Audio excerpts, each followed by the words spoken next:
expect a warm front, moving from the kitchen right through to the rest of the house. Boxed Boilers, sponsors of weather on GB News. We're doubling your chances to win in our latest Great British giveaway, with 2 fabulous prize bundles up for grabs. There's 2 lots of a totally tax-free £10,000 in cash. You'll also receive a brand new iPhone 16, along with £500 in shopping vouchers to spend at your favourite store. And the best news is, 2 lucky winners are going to win. For another chance to win, text cash to 63232. 1 entry costs £2 plus 1 standard network rate message, or text bonus to 63232. 5 entries cost £5 plus 1 standard network rate message. Go to gbnews.com/win. Entries start from just £2. Call 0903 681 3232. Calls cost £2 plus your network access charge, or post your name and number to GB11 PO Box 8690 Derby DE1 9TT. UK only. Entrants must be 18 or over. Lines close at 6 p.m. on the 7th of March. Please check the closing time if listening or watching on demand. Good luck. I'm Christopher Hope. From pop stars to politicians, I'll interview anybody in a pub who's got a political opinion. Join me every Friday on Spotify, Apple Podcasts, YouTube or gbnews.com, or wherever you get your podcasts. This is GB News, the People's Channel. In the GB Newsroom, we bring you the news as it happens. With our team of dedicated journalists across the UK, we're ready to keep you up to date with what's happening every half an hour, every single day. Bulletins here on GB News, the People's Channel, Britain's news channel. It's Patrick Christie's Tonight, and here we do things differently. It's explaining the absolute madness of this, doesn't it? It's explosive. I mean, this is very good. It's lively. 850. Your government sat there, Sean, and it did nothing. It's controversial. And the Middle East has been in turmoil since before I was born. It's everything you need to kickstart your evening. Everyone's had their Weetabix tonight. I love to see it. That's Patrick Christie's Tonight, weeknights from 9 p.m. Only on GB News, the People's Channel, Britain's news channel. Join me, Camilla Tominey, for a frank and honest discussion with those in power that cuts through the spin and gets to the heart of the issues shaping our nation. You haven't confirmed that you want to stand as leader, but you haven't ruled it out either. This report basically says that he's not fit to stand trial. Is he indecisive? Incompetent? I deliver the dose of reality Westminster needs. That's the Camilla Tominey Show at 9:30 every Sunday on GB News, the People's Channel, Britain's news channel. If you want your news to be straight talking... This is a nightmare for the Conservatives again. Down to earth. It's not just Nottingham where this is happening, is it? And most importantly, honest. Hard-working, middle-class taxpayers, they'll get their book thrown at them. Then catch me, Martin Daubney, Monday to Friday, 3 till 6 p.m. on GB News, Britain's news channel.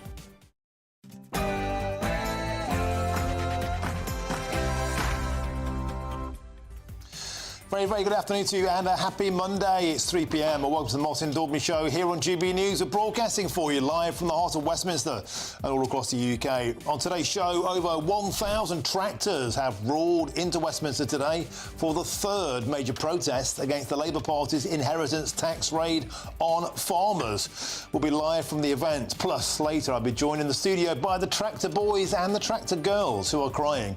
This issue will haunt Labour until they see sense. And Labour have made 3,930 arrests of illegal workers after more than 5,000 raids by immigration enforcement officers across the nation. But with over 1 million illegal immigrants now in Britain and immigration at an all-time high, will it make any difference? And shocking new data seen exclusively by GB News has revealed that a mere 3% of small boat illegal migrants have been deported since 2018. Of almost 140,000 who've landed, only just over 4,000 have been sent back. Proof, once again, that the lunatics have taken over the asylum.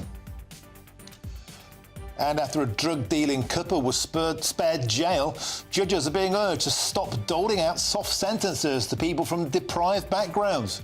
I'll be joined by the Shadow Justice Minister, who claims that this two-tiered justice is morally repugnant.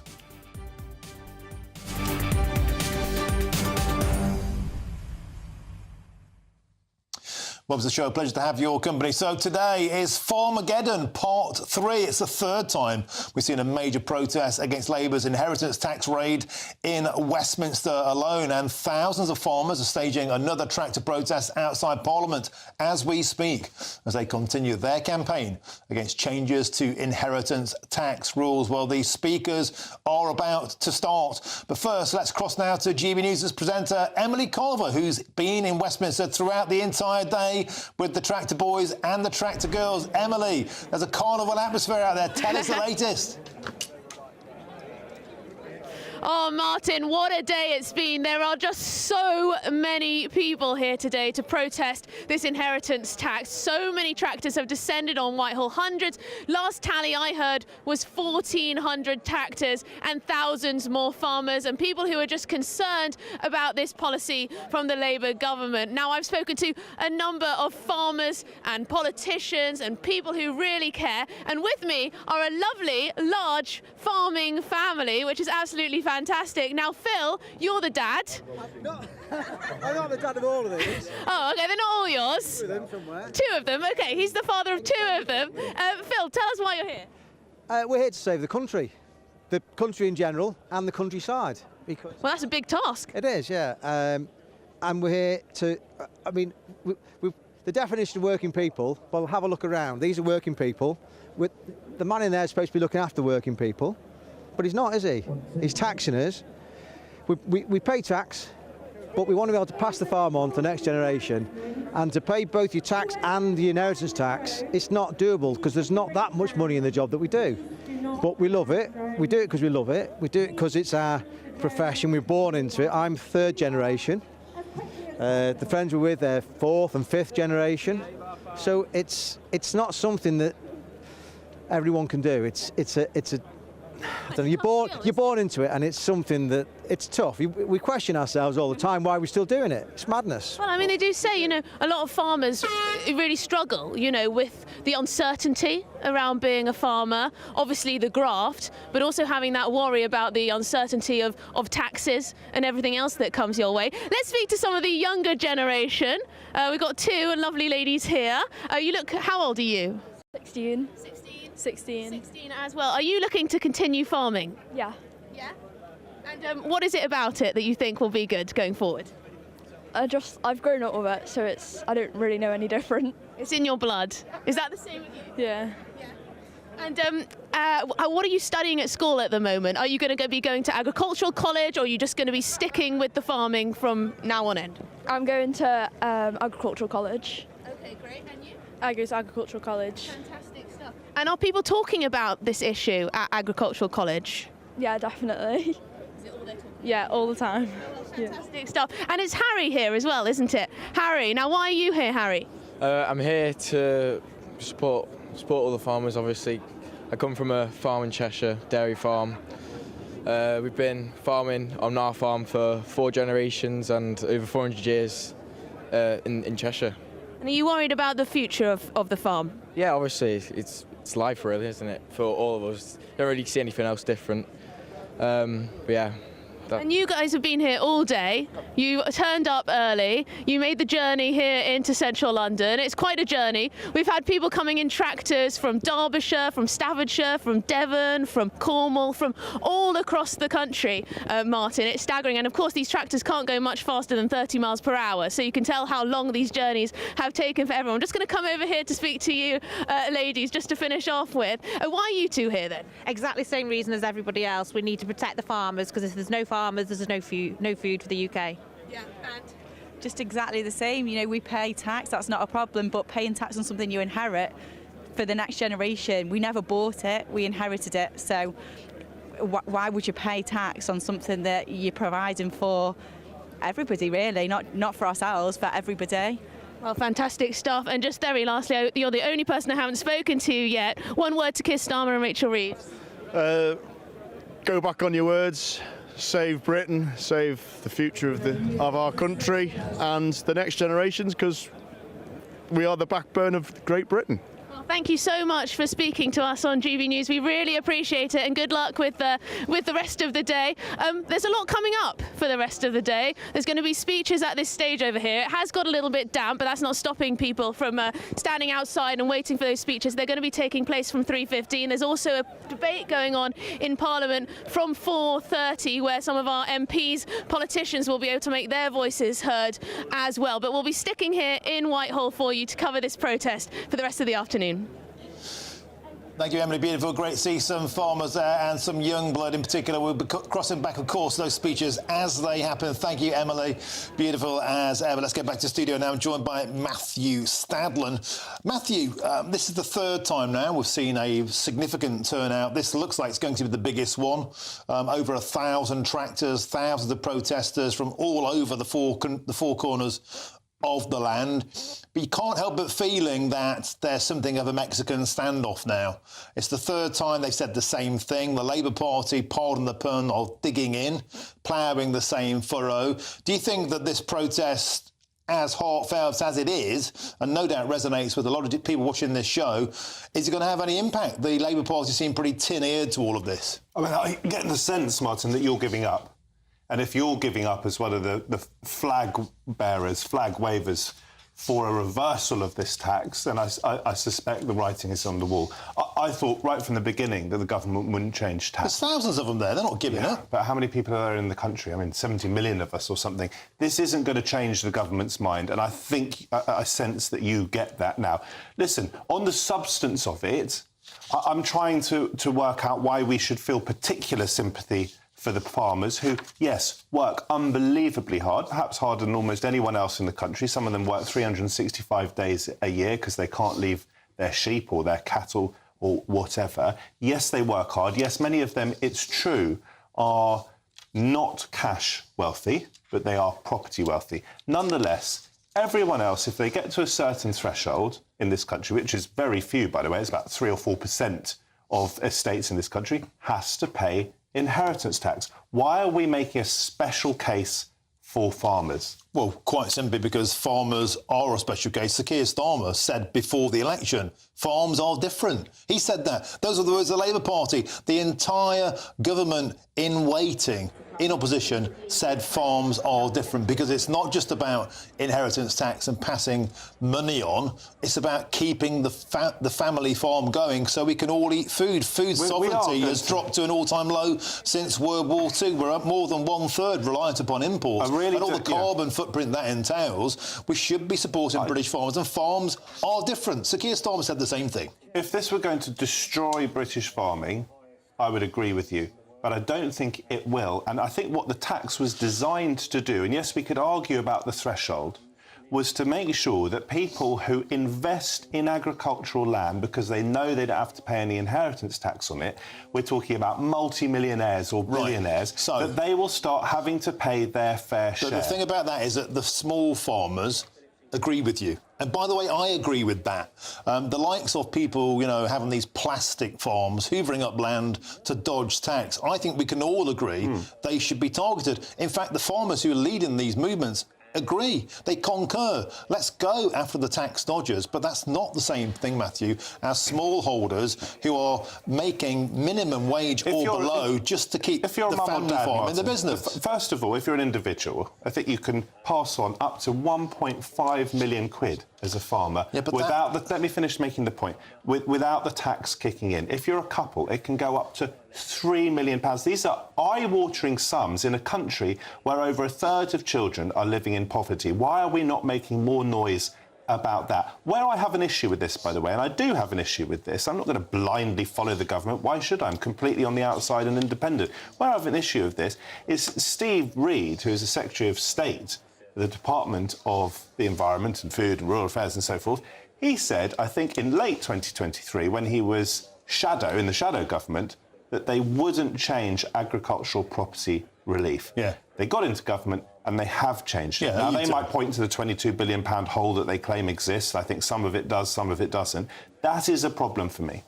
OK, I think you're right to point out there has been an inconsistency of position, as there was, by the way, on pensions. In opposition, the Labour Party again.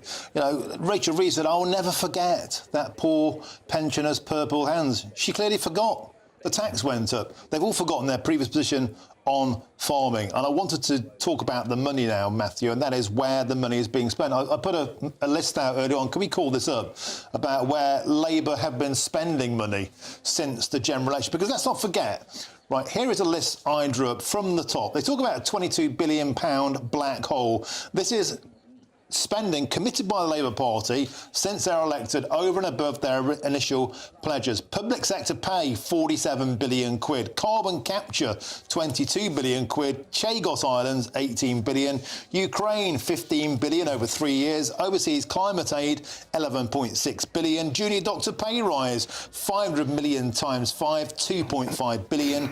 Train drivers, 675 million pounds over 5 years. Matthew, that equates to 116.775 billion pounds. That's 5 times the so-called black hole, and the farmers' inheritance tax rate will only raise 500 million pounds a year. It's a peanuts. It's a drop in the ocean. My point is quite simple. This is about political choices. And the Labour Party has chosen to support climate action, chosen to give islands away, it's chosen to support their union buddies, and it's chosen to put the hammer down on farmers. But first of all, what's the source for that information? It's all over the shop. It's all in the media. But what's the source for it? It's government data. Right. Let's, for a second, assume that your figures are right, but you're saying they're from all over the shop. Are you prepared, and are our viewers prepared, to pay more in income tax, Martin, to cover the £500 million that would be lost if this tax is reversed? You say it's about political choices. Would you prefer your viewers to pay more in income tax, or for the farmers who can get away with up to £3 million to pay half of the normal rate after that point? I would say, as a political choice, the vast majority of people in this country would rather the farmers weren't targeted and, for example, we didn't give the Chagos Islands away, or, for example, we didn't spend £22 billion on carbon capture. We have to move on to our next guest now, because I'm joined by Adam Cherry, who's also out and about at that protest there in Westminster. Adam, what's the latest down there? Well, the weather isn't dampening anyone's spirits, but I've got two very special guests. You might recognise them. Joining me now is Nigel Farage and Sir Jacob Rees-Mogg. Gentlemen, I'm going to put this question to both of you, actually, because, Jacob, you've been on the inside, you've been a government minister. We understand how this works. Do they actually listen to these protests? Do these make a difference? Is it really going to make a difference? That depends on political impact. Yeah. The Labour Party won 100 seats in rural constituencies at the last election, in many areas, including Jacob's, for the first time ever. But they're all cigarette-thin margins. I honestly think if the public in your old constituency get behind this campaign, they'll change the rules. That's absolutely right. It depends on individual MPs. So what happens is that there's a protest like this, individual MPs in rural seats get the wind up. They think they're going to lose. They say to the Chief Whip, look, I'm going to lose my seat. We must do something. What are we thinking about? Why are we having this row? Why are we destroying family farms and family businesses for no purpose that will just see us chucked out of government? So it's an effect by second degree. It isn't that Keir Starmer looks out of his window, sees the tractors and says, I'll change policy. It's his MPs, if they've got any backbone, start saying to Chief Whip, this needs to change. Well, we know where the government stands on this, but you might disagree on this one. How's Kemi Badenoch and the Conservatives, how are they responding on this issue? Are they strong enough? It's interesting, I just met some farmers who waited for a photo shoot with Kemi Badenoch, and she turned up an hour late, she got in the tractor, did the picture and then disappeared. She's disconnected.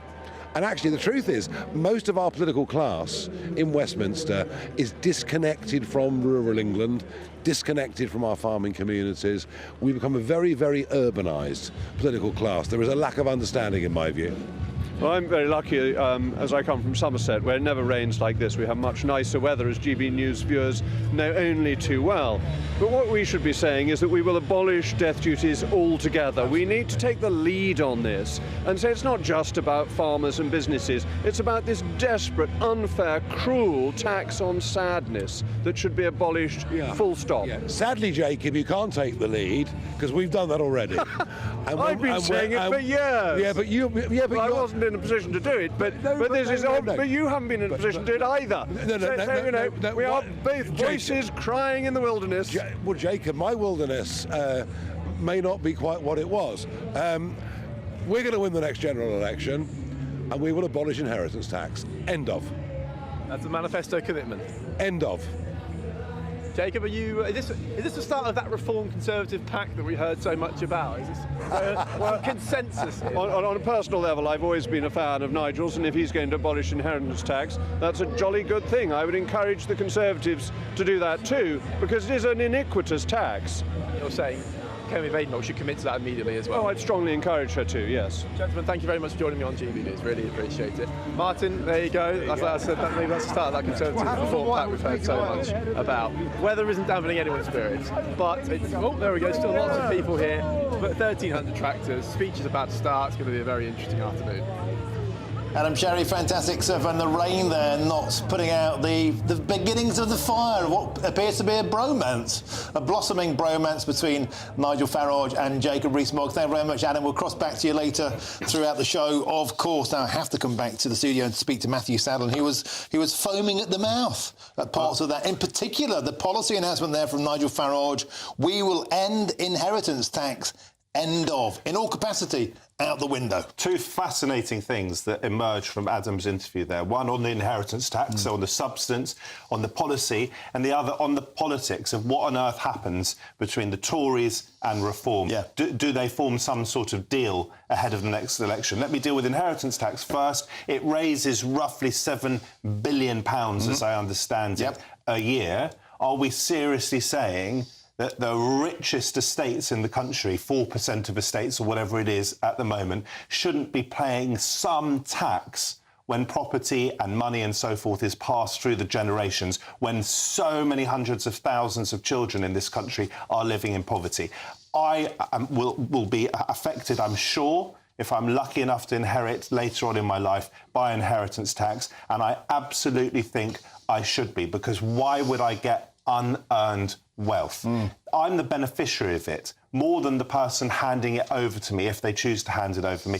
I should be taxed, and the children who are living in poverty should get better services. That's the first point. And on the politics... But before we move on, it's worth pointing out that the United Kingdom is something of an outlier in inheritance tax in continental Europe. In places like Australia, places like New Zealand, they don't have any inheritance tax. So we are actually an outlier. It's not like Martin, we're protecting the spibs and the minted. Martin, we live in a deeply unequal society, and if you abolish inheritance tax, it will become more unequal. There was a poll a couple of years ago that said that 30% of people in this country think that they will be affected by inheritance tax. It's simply not true. It affects 3 or 4% of estates a year. So there's a myth about that. We live in an iniquitous society. Do the viewers, as I keep saying, want to pay more income tax? Because that £7 billion will have to be found from somewhere. It's worth pointing out that more and more people are being dragged into inheritance tax because their property, a non-cash asset, is accruing value, especially in London. We're getting sidetracked by a very interesting point, but back to the bromance. So back to the bromance. Back to the Reform Conservative This is fascinating because we can see the polls, and at the moment, the governing party is neck and neck with Reform, an insurgent party with only 5 seats. The Tories seem to be intellectually and electorally dead. And yet we know, because of our first-past-the-post system, the way our system works, and I haven't heard Tories in the past complaining about that, we know that it will be really difficult for the right in this country to oust a Labour government unless they do some sort of deal, like Nigel Farage did with Boris Johnson in 2019, because otherwise it will be split, the vote on the right, and Labour would get in, and I'm someone who's voted Labour, but I would describe it as by default. Fully democratic, but by default. So will Nigel Farage do a deal with, I suspect, the next leader of the Tory party? It will be Jenrick, Robert Jenrick. I disagree fundamentally with so much that he says, but I think he's quite an effective communicator, and I think he will take over from Badenoch. Will Farage be prepared to do a deal with Jenrick? Will Jenrick do a deal with Farage? And if they do a deal and win the election, who would be the leader? Well, that's an interesting one, because that might mean that if there is a split parliament, then it'd be the David Cameron role for Nigel Farage and the Nick Clegg, whoever the Conservative Party leader is. But they did say over the weekend, absolutely no chance of any This pacts could come or down deals. to ego. I mean, the future of this country may come down to ego. By the way, I don't think the Tories will actually allow an amalgamation of the two parties because they're a party that's existed for hundreds of years. So it might be a question of standing down candidates. Nothing is forever. Matthew Sadler, we have to move on. But of course, you'll be back with us throughout the rest of this hour. Now, stay with us to bring you the latest updates from the farmers' protest live from Westminster. The tractor boys, the tractor girls have rolled into town. As you can see, the speeches have just commenced. That's next with me, Martin Daubney, here on GB News, Britain's News Channel.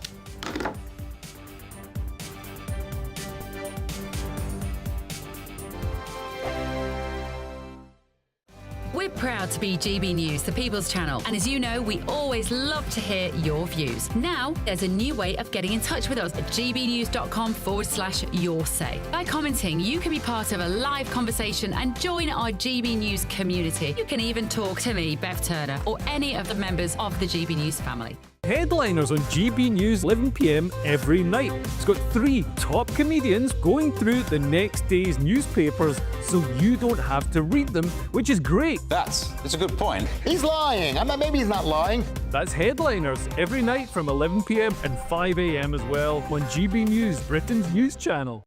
This is GB News, Britain's news channel. And then fashionistas are keen to see which new trends are set to hit the catwalk. Well, our next guest is very well placed to share her predictions with us after being a contestant on hit ITV series Dress the Nation, as well as being an upcycling and sewing consultant. Wow. Joining us now is Tendai Murewa. I want to go back to you appearing on the ITV Dress the Nation. Right. Tell us about that experience. What was that like? Oh, that was one of my highlights as a upcycling consultant. I learned to sew in my kitchen 5 years ago. And then, during COVID, just making masks. Then the next thing I was on a Dress the Nation, making dresses in front of TV. Yeah, it was just incredible. I think we all had all these clothes that we have, but we don't know what to do with them. So mainly I started with men's jackets, taking off the sleeves and putting it like a print on. I've tried this. I've tried taking off my sleeves before. I now have about 3 jackets with no sleeves. I never managed to put them back on. You need to come to a workshop. You need to come to a workshop. I need an upcycling consultant. 2025. What can we expect, fashion-wise? I think bold prints are back. People are loving. I think you walk on the streets in frollos and oversized men's jackets. So the exact opposite. We have drastically underperformed this morning. You're just saying not like us. We just woke up this morning and thought it's winter, it's cold, it's grey. Grey, miserable. Is that not the way to go? No, it is. I think because fashion is expressive. It's whatever you want to express yourself. GB News, the People's Channel.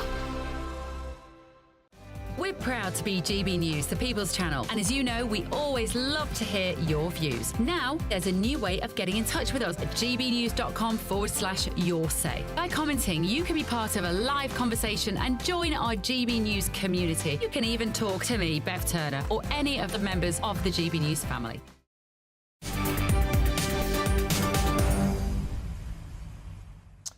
Welcome back. It's 3 with me, Martin Daubney, here on GB News. Now, thousands of illegal workers have been arrested as part of the government's bid to tighten border security.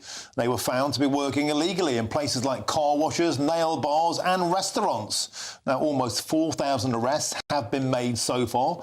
And joining me now is GB News' Home and Security Editor, Mark White. Mark, welcome to the show. So for a long, long time, people have been saying something very, very basic. When are we going to see any form of clampdown? When are we going to see people getting kicked out of the country? There could be as many as 1 million people or more in the country illegally. This clampdown is on illegal working practice, and there's been a result for the Labour Party. Tell us more. Well, indeed, it's incredible. Many people would think that actually it's taken a Labour government to really significantly boost the enforcement action that immigration teams are now carrying out. 73% is the figure in terms of the increase on the number of arrests just last month. And as you mentioned in your introduction there, since Labour came to power in July, 4,000 raids have taken place right across the UK, with more than 3,000 people arrested in those raids. And in fact, it's 5,000 raids that have taken place, and thousands more who have been arrested on immigration offences. But as you also mentioned there, it's a drop in the ocean, because that figure of 1 million, actually, it's outdated. Many people believe now we're at least 1.5 million working illegally in the economy here, foreign nationals with no right to be here or to work, who are trying to make money to send back home to their home countries. And they're here for sometimes just a few months, but often years, not contributing to the exchequer in any way, shape or form. But of course, by the very fact that they're here, they are taking out of the economy in terms of hospital visits or whatever else they might be doing that requires the use of public services. So it is an issue that understandably makes people very angry indeed. And while it has to be welcomed that the number of immigration enforcement raids like these are taking place, as I say, it is just a drop in the ocean, Martin, in comparison to the numbers out there working illegally in the economy. Mark White, we get messages here most days from GB News viewers saying there are Turkish barber shops on the high street that never seem to have any customers. There are people at hand car washers, none of whom seem to speak any English. Deliveroo drivers, riders, delivery guys turning up, often not looking anything like the picture, if indeed at all, with their faces obscured. There's a huge feeling. There's a massive, massive black economy out there, which the figures support, as you said. So here's the point for you, Mike. Why do you think, Mark, that the Labour Party are putting these optics out, sort of thing Donald Trump might do? Well, I think there's absolutely no doubt that the Labour government feels under pressure to try to show that they are taking efforts to deal with the illegal immigration crisis.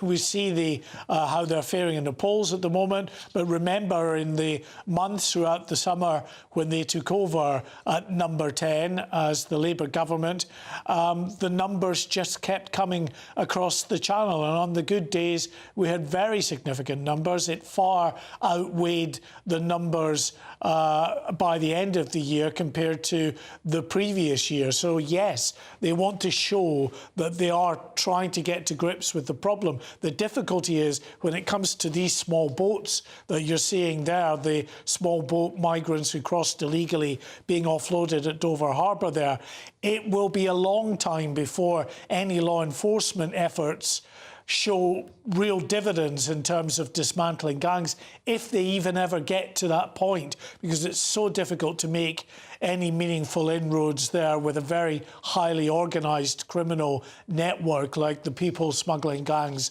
are. I should say as well, Martin, that at 5 o'clock today, at your time and on your show, we will be able to bring images for the very first time of immigration offenders, foreign national criminals being removed from the UK, being put on a deportation flight and sent out of this country. Highly controversial. Of course, human rights groups say this is an infringement of their civil liberties, etc., of their human rights. Interestingly, the previous government, despite many requests from me and others over the years to show us what they're doing, they've never released this footage. The Labour government have grabbed the nettle and they are going to do that at 5 o'clock today with images of, granted, just one flight, but still, it is significant. It's the first time that we'll see this process in action. Great stuff, Mark White. Excellent as ever. Look forward to seeing that and seeing you again at 5 o'clock. Let's get a bit of reaction now from Matthew Stadler. I'll repeat that question to you that I put to Mark White. Why do you think the Labour Party, beloved in the past of freedom of movement, beloved of refugees welcome, are suddenly channeling their inner Donald Trump? I think, firstly, no doubt because they feel threatened by the insurgent party reform, and this is about politics, isn't it? As well as about values for Labour ministers. They want to win a second term. But also, I've always said, I think Yvette Cooper is no soft touch on immigration and illegal immigration. I really do believe that. I've only met her once and interviewed her on stage once. The numbers don't say that. The numbers have gone through the roof since Labour got in. Listen to the numbers. The government says 16,500 or more than 16,400 deportations of illegal migrants, failed asylum seekers and foreign criminals in the 6 months since they came to power last July. More has come in 6 months illegally than that. But hang on, you've got to compare it to what went before at the very least. That is the highest number, they say, since 2017. Who was in power for those 7 years? We can all agree the Conservatives completely failed to take their control of the borders. I'm someone who comes from a background where half my family were asylum seekers, right? I wouldn't be here if Britain hadn't shown that generosity to my grandparents who were fleeing Hitler. They were Viennese Jews, right? Different to an Albanian jumping on a dinghy at Calais. Different to someone who isn't a genuine asylum seeker, of course. Absolutely. What I was going to go on to say is we cannot have a system where people come to this country who are not genuine asylum seekers and are allowed to circulate in the black economy, because that will have an impact in all sorts of ways, not least presumably on housing. So it's absolutely right that the government is clamping down on this. What is difficult, what gets thorny, and I'm sure you'll talk to Richard Tice in the next hour, I'll be fascinated to hear what he says. What is difficult is when you do get people who shouldn't be here, or who have forfeited any right to be here if they're foreign criminals, and they've committed a certain level of offence, but let's say they come from Afghanistan. And if they go back to Afghanistan, they would face potential harm. The question is what to do about those people when, at the moment, and I think rightly, we sign up to international law. That's difficult. There are no easy answers, in my view. Well, there is an easy answer, and that's what Germany have just suggested. Germany has suggested deport them to the Taliban anyway. They've forfeited their rights when they entered the country illegal. Liberal Germany. And loads more still to come between now and 4 o'clock. And thank you, Matthew. Stick with us for the rest of this hour. Now, it's Farmageddon Part 3 right now in Westminster. We'll return live to that protest. Live pictures there. As you can see, the speeches have just started. But first, here's your latest news headlines with Tatiana Sanchez.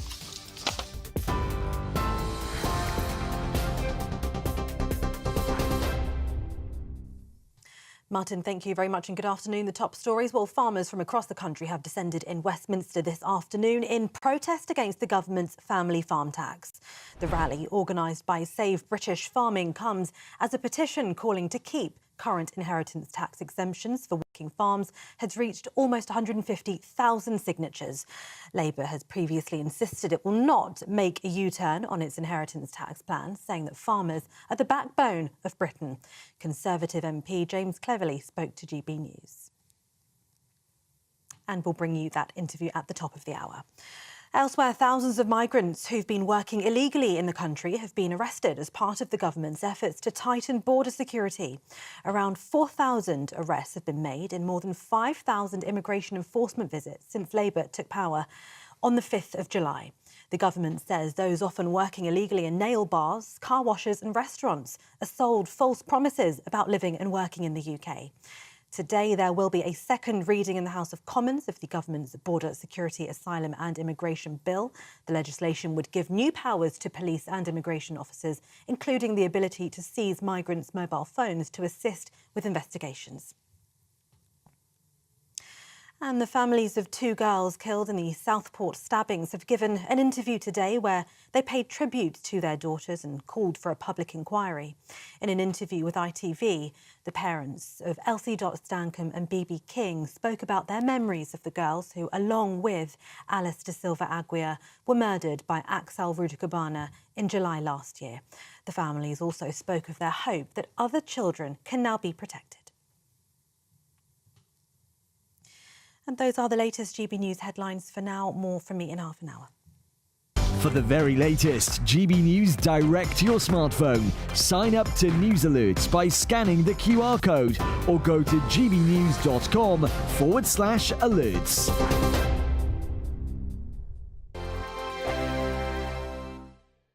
Hello again, here's your latest Met Office weather update for GB News. Sticking with the largely cloudy theme as we go through the next couple of days, and with that it is going to be pretty chilly and we are going to see some further rain, sleet and snow towards the east because high pressure over Scandinavia is dragging in our air from the east, leading to it being pretty cold and dragging in some rain, sleet and snow for some eastern parts. Also across parts of the southeast there's a system pushing through, so that could bring some rain, sleet and snow for a time later on this evening. Otherwise, and as we go overnight, a largely cloudy story across the far west of Scotland. I'm expecting it to be cloudier than last night, so not quite as cold. Temperatures for most just about staying above freezing, but if we do get any clear breaks, there will be some frost around with temperatures dropping a little bit below. As we look closer through tomorrow morning, some showers across eastern parts of Scotland in particular, and over any modest higher ground you would expect these to be falling as sleet or snow. A few showers perhaps towards the west, but fewer here. Maybe some glimmers of brightness, but not as bright a start as today.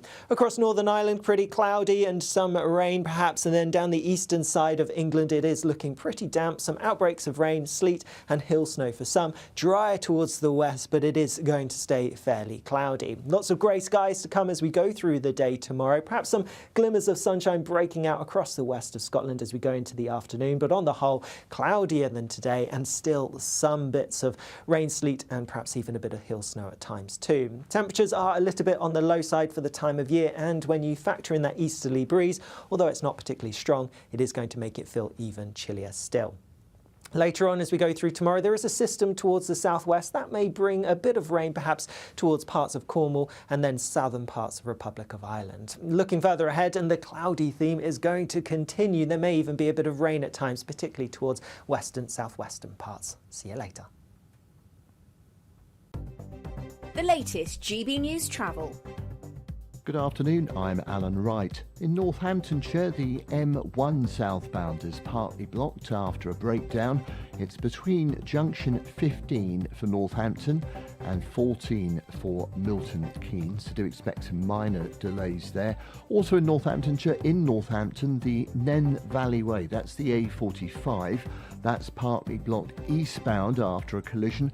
It's happened between the Queen Eleanor roundabout and the turn-off for the Barnes Meadow interchange, so do expect some queues on the approach there. In Hertfordshire at St Albans, the North Orbital Road is partly blocked with queues for a mile on the A414. That's because of roadworks near the Park Street roundabout, the A51-83 turn-off. You can stay up to date throughout the day by visiting our website gbnews.com.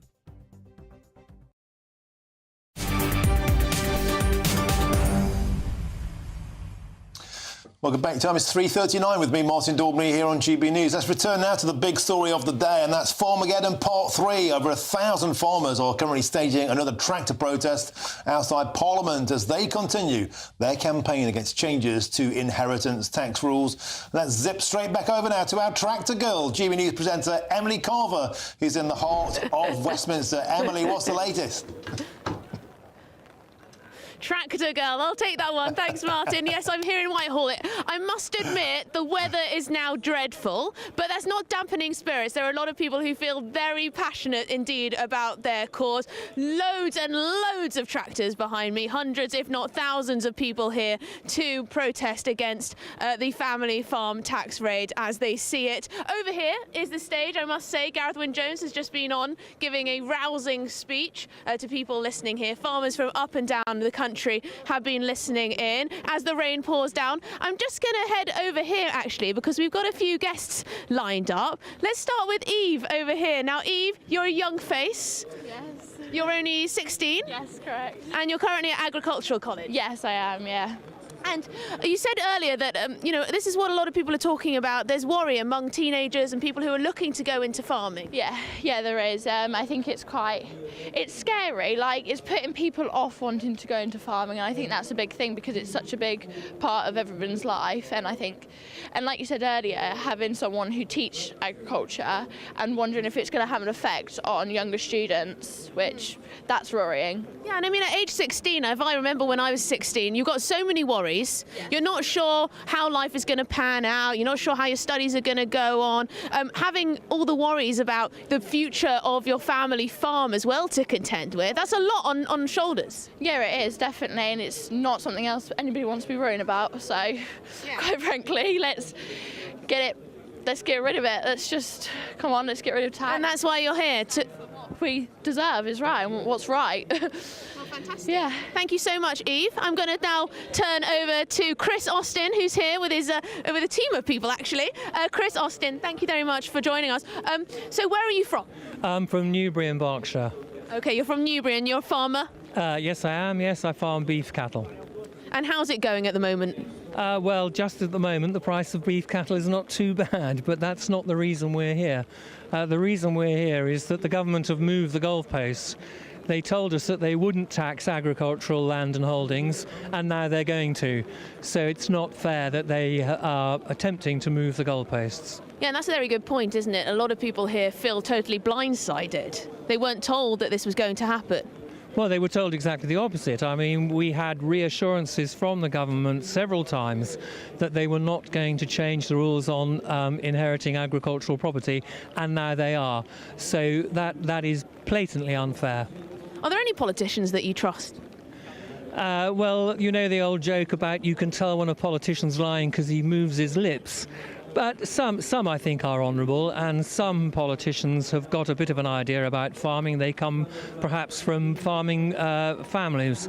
But the vast majority, particularly of this Labour government, don't come from an agricultural or a farming background, so they don't really have any idea.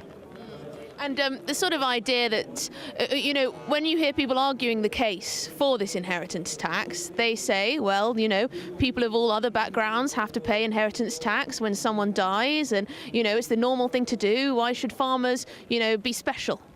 Well, the reason is, of course, that land is very expensive. Was it John, who was it said that they're not making any more?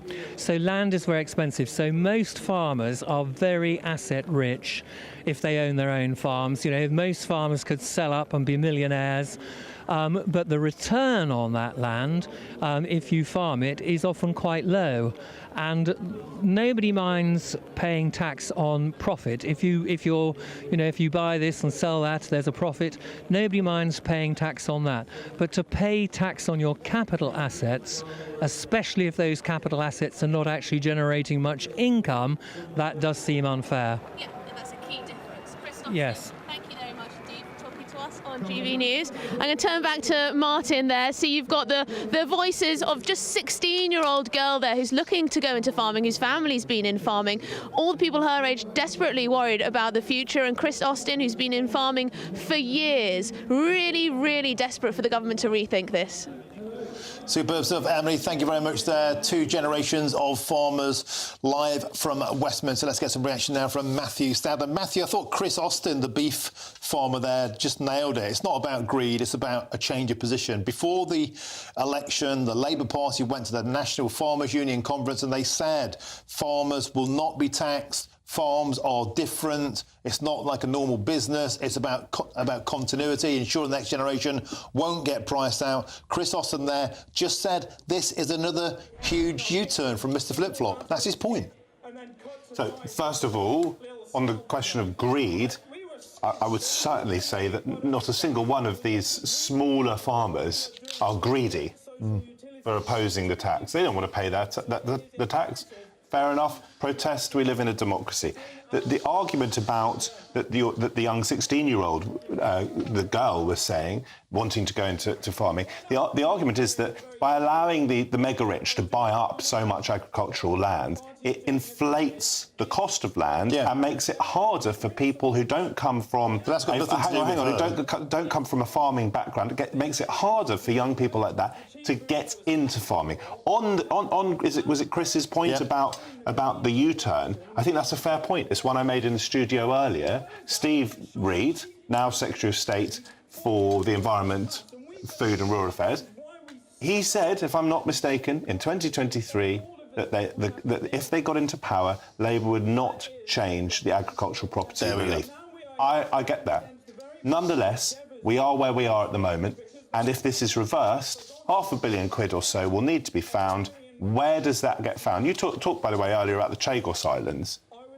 The Chagos Islands, there are billions of pounds that we are going to be paying if the deal goes through to Mauritius, but that, we should remember, is over 99 years. It's not 9 or 18 or whatever the figure is, billion right now. We could give away £0 by keeping it as it is. I think it's important for people to understand the government's position. As I understand it, if this deal is not done, then the advisory ruling of this international court could become a fixed ruling, and that would then jeopardise our national security. What about £47 billion to public sector pay rises? What about £675 million to train drivers? £11.6 billion to foreign climate aid? You know, carbon capture, £22 billion. It's all about choices. The point that Chris Austin was making there is that this raises, in the grand scheme of things, a piffling amount, and the Labour Party said they wouldn't do it. I think that was his main point. Thank you, Matthew Sadler. We have to move on now. Still to come, Andrew Gwynn has been sacked as the Health Minister after saying he hoped a pensioner constituent would die before the next general election. I'll be joined by a pensioner next to see what they make of it. I'm Martin Daubney on GB News, Britain's News Channel.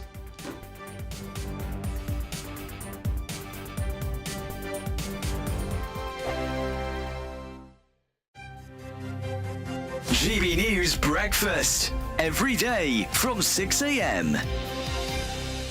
Have you noticed that more and more stores are closing? Well, last year, apparently 13,000 stores closed for the last time on the high street.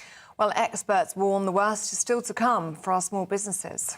Well, let's talk to retail expert Jeremy Baker. Good morning to you, Jeremy. How bad is it and what can be done?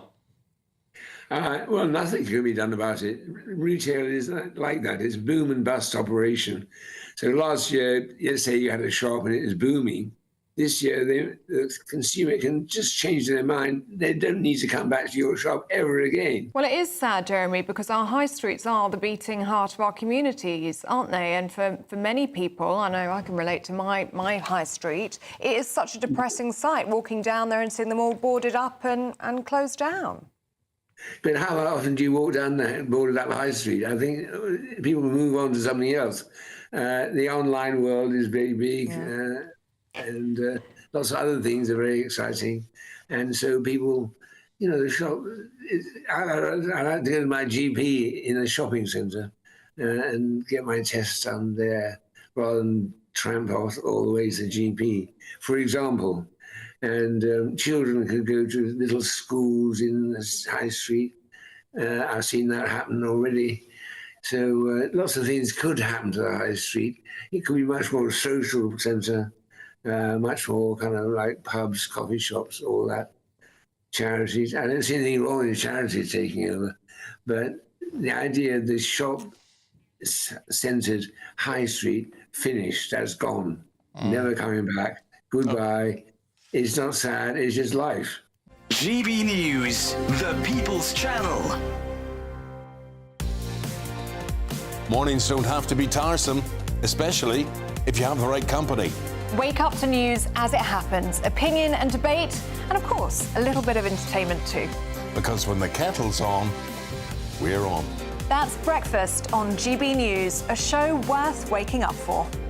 Every morning from 6 a.m. Only on the People's Channel, Britain's news channel. We'll spread the news, you spread the word. Join me, Camilla Tominey, for a frank and honest discussion with those in power that cuts through the spin and gets to the heart of the issues shaping our nation. You haven't confirmed that you want to stand as leader, but you haven't ruled it out either. This report basically says that he's not fit to stand trial. Is he indecisive?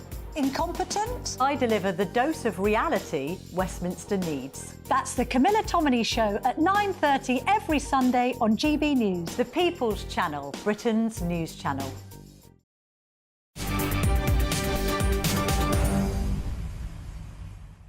Welcome back. It's 10 to 4 with me, Martin Daubney, here on GB News. Now, police have recorded a non-crime hate incident over leaked WhatsApp messages involving sacked Minister Andrew Gwynn from the Labour Party.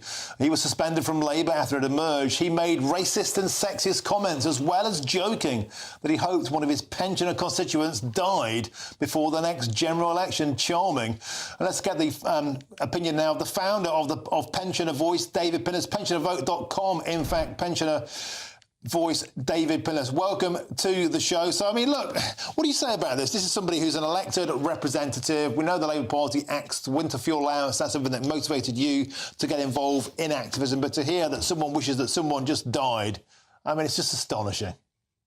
Well, Martin, we all know that there's utter contempt in the Labour Party for pensioners after the scrapping of the winter fuel payment.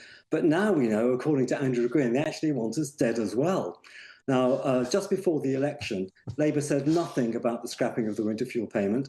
And then after the election, they enacted their policy. And I founded the Pensioner Vote with the objective of trying to get them to change their minds about enacting the policy. It didn't work. They doubled down. And so for your information, I'm actually forming a larger, more far-reaching website, the details of which can be found on thepensionervote.com. But going back to Andrew Gwynn, he actually said that he hoped a pensioner would soon be dead after she complained to a councillor about her bin collection. He also said another constituent should be mown down by a truck. He, according to the Mail on Sunday, in a large WhatsApp group, he made sexist comments about Angela Rayner, racist comments about Diane Abbott. Now, you know, it's one thing if you say to a friend on the phone, you make a joke, or you go to the pub and you have a joke with a friend. But to actually commit to writing it down takes things to a whole new level. And it makes me wonder if he actually believes some of the things he's been saying.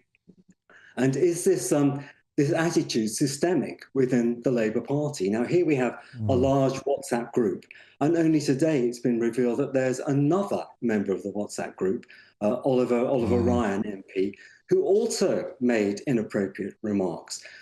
I wonder how many people are in this WhatsApp group, how many of them subscribe to these views, and what's going to happen as a result of it. You don't get to the age of 50, as Andrew Gwynn is. You don't get to the age of 50 and suddenly become misogynistic, racist, sexist, whatever. Why did Keir Starmer appoint him as an MP? Why did Keir Starmer appoint him? How many others are like him? How many people were in the WhatsApp group who actually David didn't know what was going on? I think you're absolutely right. We have to leave it there. We've simply run out of time. Thanks for joining us. Always a pleasure. Now, Matthew Sadler has been waiting patiently. Got the final minutes of the show. Another huge own goal by the Labour Party, this time on pensioners. Just extraordinary. I mean, absolutely mind-blowing. I don't think we can lay the fault really at the Labour Party, even though at some level Starmer accepted him as an MP and appointed him to the government. I get that point. But just on an individual basis, we all know that anything you put down on social media or on email or whatever, any sort of digital communication, has to be something that you would be prepared to see on the 10 o'clock news. And they've singly failed in that. And I wonder, you know, what planet they're on. Surely anybody should say to him at the start of the term, it's not even a first time of this guy. Don't put anything on a WhatsApp message you wouldn't want to be, as you say, on the Yes, but you hope that the people who are governing over us don't need to be treated like children. And by the way, on the joking stuff, the jokes that he made are inappropriate in any context, whether you're on the pub or on WhatsApp. We've got to go, Matthew Sadler. Thank you for your company. Always a pleasure. There's the Farmageddon Part 3. We're crossing back live to Westminster as over 1,000 tractors have roared into the capital for the third major protest since Labour's inheritance tax farm on Raiders came in. I'm Martin Daubney on GB News, Britain's News Channel.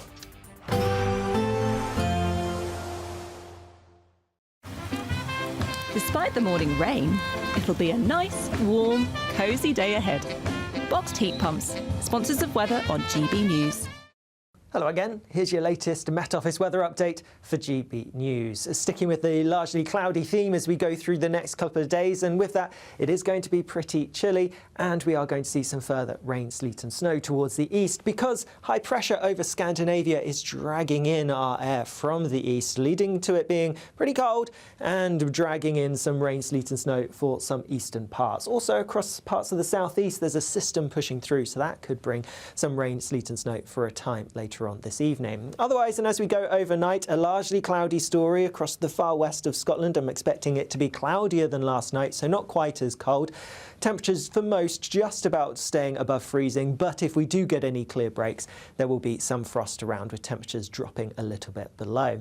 As we look closer through tomorrow morning, some showers across eastern parts of Scotland in particular, and over any modest higher ground you would expect these to be falling as sleet or snow. A few showers perhaps towards the west, but fewer here. Maybe some glimmers of brightness, but not as bright a start as today. Across Northern Ireland, pretty cloudy and some rain perhaps, and then down the eastern side of England it is looking pretty damp. Some outbreaks of rain, sleet and hill snow for some. Drier towards the west, but it is going to stay fairly cloudy. Lots of grey skies to come as we go through the day tomorrow. Perhaps some glimmers of sunshine breaking out across the west of Scotland as we go into the afternoon, but on the whole cloudier than today and still some bits of rain, sleet and perhaps even a bit of hill snow at times too. Temperatures are a little bit on the low side for the time of year, and when you factor in that easterly breeze, although it's not particularly strong, it is going to make it feel even chillier still. Later on as we go through tomorrow, there is a system towards the southwest that may bring a bit of rain perhaps towards parts of Cornwall and then southern parts of Republic of Ireland. Looking further ahead, and the cloudy theme is going to continue. There may even be a bit of rain at times, particularly towards western, southwestern parts. See you later. There will be a light breeze in the morning, leading to a warm front. Boxed heat pumps, sponsors of weather on GB News. The latest GB News travel. Good afternoon, I'm Alan Wright. In Derbyshire, the M1 southbound is queuing after a collision between junction 28 for Mansfield and 27 for Hucknall and the A608. In Bedfordshire, the M1 southbound is partly blocked by a breakdown. It's just by junction 12. That's a turn off for Flitwick and the A5120. In Hertfordshire at Cheshunt, Great Cambridge Road, the A10, that's partly blocked both ways after a collision. It's happened just by the Church Lane turn-off. In Surrey, delays on the M25 anti-clockwise. That's queuing in the roadworks there between junction 11 at Chertsey and junction 10 for the A3 at Wisley. You can stay up to date throughout the day by visiting our website gbnews.com. Don't miss your chance to be one of 2 big winners in our latest Great British giveaway, as we have 2 prize bundles that have to be won. First, you'll win a totally tax-free £10,000 in cash to spend however you like. You'll also receive the very latest iPhone 16, and we'll send you on a shopping spree with £500 to spend in your favourite store. For another chance to win, text cash to 63232. One entry costs £2 plus 1 standard network rate message, or text bonus to 63232. 5 entries cost £5 plus 1 standard network rate message. Go to gbnews.com/win. Entries start from just £2. Call 0903 681 3232. Calls cost £2 plus your network access charge, or post your name and number to GB11 PO Box 8690 Derby DE1 9TT. UK only. Entrants must be 18 or over. Lines close at 6 p.m. on the 7th of March. Please check the closing time if listening or watching on demand. Good luck. Hi, I'm Michelle Dewberry, and my show is your opportunity to cut through all the noise and dive in headfirst to some robust debates. Ideas clash. Situation, isn't it? Because the failure is... You're deliberately avoiding my point. Nothing's held back. And if you think this is the end of it, wait for more. And we do not shy away from the difficult stuff. Sometimes I want to shake people and say, if only you understood. So join me on Jubes & Co weeknights at 6 p.m, only on GB News, Britain's news channel. It's Patrick Christie's Tonight, and here We do things differently. It's explaining the absolute madness of this, doesn't it? It's explosive. I mean, this is very good. It's lively. 850. Your government sat there, Sean, and it did nothing. It's controversial. And the Middle East has been in turmoil since before I was born. It's everything you need to kickstart your evening. Everyone's had their Weetabix tonight. I love to see it. That's Patrick Christie's Tonight, weeknights from 9 p.m. Only on GB News, the People's Channel, Britain's news channel.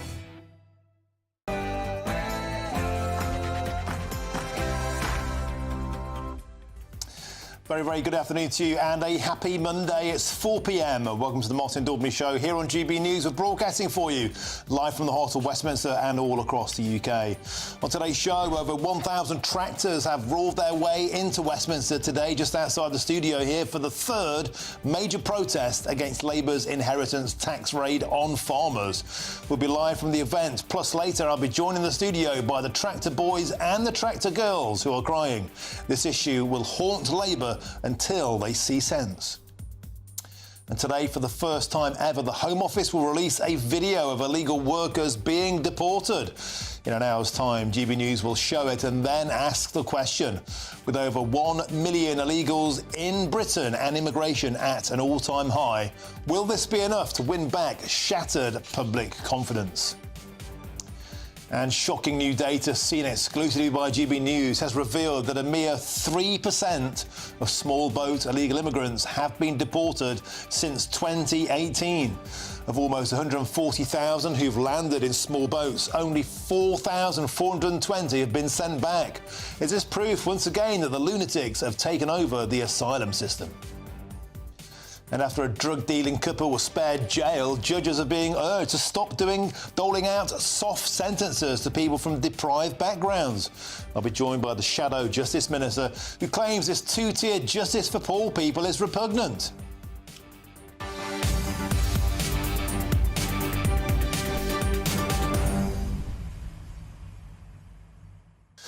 Welcome to the show. Always a pleasure to have your company. There's a protest going on outside now about the inheritance tax raid on farmers, and it's all about the money. Well, guess what? The inheritance tax raid on farmers makes £500 million a year, £2.5 billion over the term of the government. I've got some data that I did myself over the weekend from official sources. Look at the numbers. Public sector pay rises under the Labour Party, 47 billion. Carbon capture, 22 billion. Chagos Island giveaway, 18 billion. Ukraine, 15 billion. Overseas climate aid, 11.6 billion. Junior doctor pay rises, 2.5 billion. Train drivers, 675 million. That is £116.775 billion in a great British giveaway by the Labour Party since they got into power. That's 5.3 times the so-called fabled £22 billion black hole. Does it really make any difference to take £2.5 billion off farmers, to take £1.5 billion off pensioners, particularly, as the Labour Party said in both instances, they would not do that to farmers. They would not do that to pensioners. And that is why, ladies and gentlemen, there's a protest outside right now, because they think it was yet another U-turn in the great British giveaway, which ended up being a great British takeaway for British farmers. Get in touch the usual way, gbnews.com/your say. But now it's your headlines, and here's Tatiana Sanchez.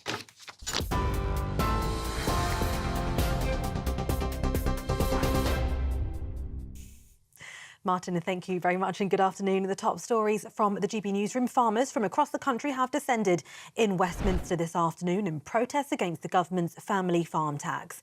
The rally, organised by Save British Farming, comes as a petition calling to keep current inheritance tax exemptions for working farms has now reached almost 150,000 signatures. Labour has previously insisted it will not make a U-turn on its inheritance tax plans, saying that farmers are the backbone of Britain. Conservative MP James Cleverly spoke to GB News. I've got a rural constituency and I've spoken to my farmers about the potential impact of this incredibly poorly thought through policy. But even if I didn't have a rural constituency, we all eat food, and this is the food production industry. If we undermine this sector, everybody suffers. And this is an incredibly poorly thought through, rushed, botched, ill-conceived policy which will damage our food security, damage our rural economy, put a whole load of businesses out of business. And the best thing that the Labour government could do is drop it completely right now.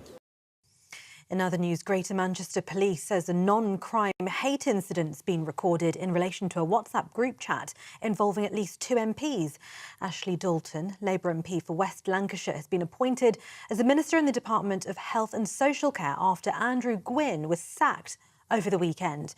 The appointment comes as the Chief Whip will meet with Labour MP Oliver Ryan today after an investigation was launched by the party into comments made in that WhatsApp group. The Member of Parliament for Burnley has apologised for unacceptable and deeply disappointing comments. Mr Ryan confirmed he was a member of the same WhatsApp group that featured racist and sexist messages that former Health Minister Andrew Gwynn was also a part of. A 50-year-old man who fatally stabbed his teenage daughter in the heart has been sentenced today. 50-year-old Simon Vickers stabbed his 14-year-old daughter Scarlett while he claimed they were play fighting in their kitchen. He's been jailed for life with a minimum term of 15 years after he was convicted of murder. Delivering the sentence, Mr Justice Cotter said Vickers had never given a truthful explanation of what happened, saying the tragedy must have been down to Vickers losing his temper. Thousands of migrants who've been working illegally in the country have been arrested as part of the government's efforts to tighten border security. Around 4,000 arrests have been made and more than 5,000 immigration enforcement visits since Labour took power on the 5th of July. The government says those often working illegally in nail bars, car washes and restaurants are sold false promises about living and working in the UK. Later today, there will be a second reading in the House of Commons of the government's Border Security, Asylum and Immigration Bill. The legislation would give new powers to police and immigration officers, including the ability to seize migrants' mobile phones to assist with investigations. Elsewhere, at the start of National Apprenticeships Week, the Education Secretary Bridget Phillipson has announced she is cutting red tape to provide more apprenticeships to support businesses. The plans announced today will deliver 10,000 more apprenticeships every year. The Education Secretary shared her plans earlier today. What we're announcing will deliver 10,000 more apprenticeships every year, and that will be through ensuring that apprentices get their English and maths training on the job, so related to the area in which they're training, but also shorter course apprenticeships too, because not everyone requires that full 12 months. So we've listened to business, they've called for many of these changes, and we want to work with them to deliver the apprenticeship starts that we know right across the country, parents in particular, are desperate to see. The families of 2 girls killed in the Southport stabbings have given an interview today where they paid tribute to their daughters and called for a public inquiry. In an interview with ITV, the parents of Elsie Stankham and BB King spoke about their memories of the girls who, along with Alice De Silva Aguirre, were murdered by Axel Rudakabana in July last year. The families also spoke of their hope that other children can now be protected.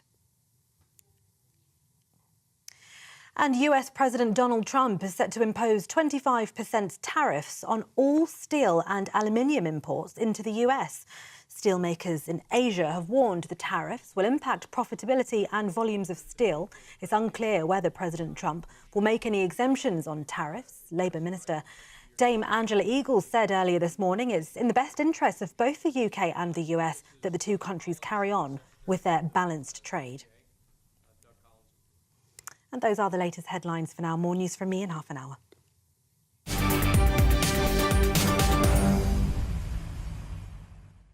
Thank you, Tatiana. Now it's Farmageddon Part 3 as thousands of farmers are staging another tractor protest outside Parliament as we speak, as they continue their campaign against changes to inheritance tax rules. Now, earlier on at the protest, the celebrity farmer, the Welsh legend Gareth Wyn-Jones, had this to say. We are here to fight for an industry that deserves a voice. These people need to listen. Listen to the people that are feeding them every single day. I went to the Churchill Museum yesterday. I'm sure Mr. Churchill is turning in his grave. They dug for victory. They protected the farmers that kept these cities fed. They've forgotten what we do for them. And we will not back down. There you go, rousing words there. Churchill will be turning in his grave, Gareth Wyn-Jones said, literally next to the Churchill statue. Let's cross now to GB News presenter and our tractor girl, Emily Carver, who's out there in Westminster. Emily, the weather is getting down, but the spirits are not. Tell us about the mood on the ground. Yeah, the weather is awful, but as you can see, there are huge numbers of people and tractors here, of course, saying save British farmers, fight the tax, save our farms. There are so many slogans around, but they all have one message. They want Sir Keir Starmer to change his tune and force Rachel Reeves to U-turn on her decision on inheritance tax. Now, there are people young and old, generations together at this protest to demonstrate against this tax. And there's a very young family, a young member of family here. This is little baby Harvey and his dad here. Harvey, how's it going for you? Yeah, that's nice. He's only 9 months old, but his future could well be in farming. But there are a lot of concerns, aren't there? Yeah, the poor boy doesn't know what he's getting himself into. But yeah, so I'm third generation farmer. This is the fourth generation now, but it's a bit under threat, to be honest. And where have you come from? So we farm in West Sussex, near Brighton, in a little village called Steyning. Okay, and how long has it been in, family hands? Yeah, so my granddad bought the farm in the 70s, and my dad... oh, you want to speak? My dad run the farm, and now I'm managing the farm. But of course, we had all this tax advice, keep the farm till death. But now, obviously, Rachel Reeves has, said what she said. We throw that all in the bin now, because that's a problem. Yeah, I mean, how do you go about planning for the future? Yeah, it's difficult. We're trying to, you can't really invest in your farm now. We want to. Our return on investment, can be, less than 0.5% on the farm. We don't have the funds to pay this tax bill that's coming. Yeah, and there's going to be some big bills if this policy does go ahead. People are going to have to sell off land, assets, go without buying new machinery, and things like that. We're hearing from a lot of people, Gareth Wyn-Jones, the NFU, various others as well, on this issue. Do you feel like enough people are getting behind the farmers now? Yeah, I mean, I think it's really good to see today there's, over 1,000 tractors have come along today. It's brilliant. But I think, I don't think we need to stop here. I think we can carry on. The NFU are doing an amazing job, to be honest. They're a lot behind closed doors that people don't really know about or see. But, I think the main problem is they just don't realise that, yes, we're very asset rich, but we're so cash poor. And we've got this farm at home that's worth, millions and millions on paper, but the thing is, we're never selling it. We're never going to make the money from it to pay the tax on it. We're happy to pay tax. We do pay tax. We'll pay the tax on the farm if we sold it, but we're not going to sell it. Okay, well, on that note, and before you eat my microphone, we'll end the interview there. Thank you so much for speaking to us on GB News. Thank you very much for your first national television appearance. Thank you very much for coming, and good luck with everything. So there you go, the youngest generation here already, getting ready to farm into the future. But things are looking, they're looking uncertain with this tax change on the horizon. But a huge number of people here to support farmers. Emily Carver, absolutely beautiful. You've got every generation there. You've got bouncing babies. You've got everything, all of human life. Wonderful stuff, fighting for the future of British farming. Thank you very, very much, Emily Carver. They're live from Farmageddon Part 3, just outside there in Westminster Square. Now let's cross over the Irish Sea and speak with GB News' Northern Ireland reporter Doogie Beattie, who's on a farm there down in County Downs. Now, Doogie, so excellently before you spelled out very clearly to GB News viewers how that £1 million threshold can easily be surpassed simply by the tractors, the likes of which are behind you now. What's the mood on the ground today over in County Downs? The mood on the ground here is quite sombre, but I've been listening all day to Labour politicians telling us how this inheritance tax must be enforced. And there's two things when you go to govern. You must understand, never interfere with the price of your raw materials, and know your history. And to just tell you why inheritance tax is not a tax, it's a subsidy. And that goes back to 1947. After the Second World War, Europe was starving. America was putting in billions, $17.5 billion worth of food into Europe to stop the people of Europe starving. Britain was still on ration books to 1955, so it took 10 years trying to get farming up and running again. And Marshall had said to everyone in the EU, using the south of Europe that produce fruit and stuff, you trade with those in the north of Europe, and no levies and no inheritance tax, and that way we will subsidise the price of food. Charles de Gaulle tried to keep Britain out of the EEC because he thought it would be a backdoor to Europe. 1973 we joined. In 1974, and here's the important parts coming now, Harold Wilson's government enforced inheritance tax on farmers. Along with the energy crisis that happened, it caused the winter of discontent because the price of food rocketed. Civil servants, public sector workers who had just give a pay rise to, then wanted more and more money because the price of food and energy was going up. In 1984, Margaret Thatcher did away with that. She then agreed with Europe she would take 10% off dairy production in Britain, backdated 3 years, and this is the important part, Martin. She foolishly agreed that you could have single farm payment and quotas to companies. Land was taxed on what you owned. You got subsidies on what you owned, not how you produced. And big investment firms bought into farming because they were selling subsidies, selling quota, and the price of land rocketed. Now, the NFU has a serious problem here. If they don't get this right, those big investment companies will sell the land, create a fire sale, and the price of land will drop, stopping farmers borrowing and putting the price of our food up. Dougie Beattie, that was like a mastermind course. Your chosen speciality was the politics of farming. Fantastic. Consider myself educated. Marvellous stuff, Dougie Beattie, from a farm there in County Downs, on the money as ever. Let's cross now live back to Westminster, where I can join GBNews reporter Adam Cherry, who's out and about with the tractor boys and the tractor girls. Adam, the tractors still lined up all the way back to Trafalgar Square. What's the latest?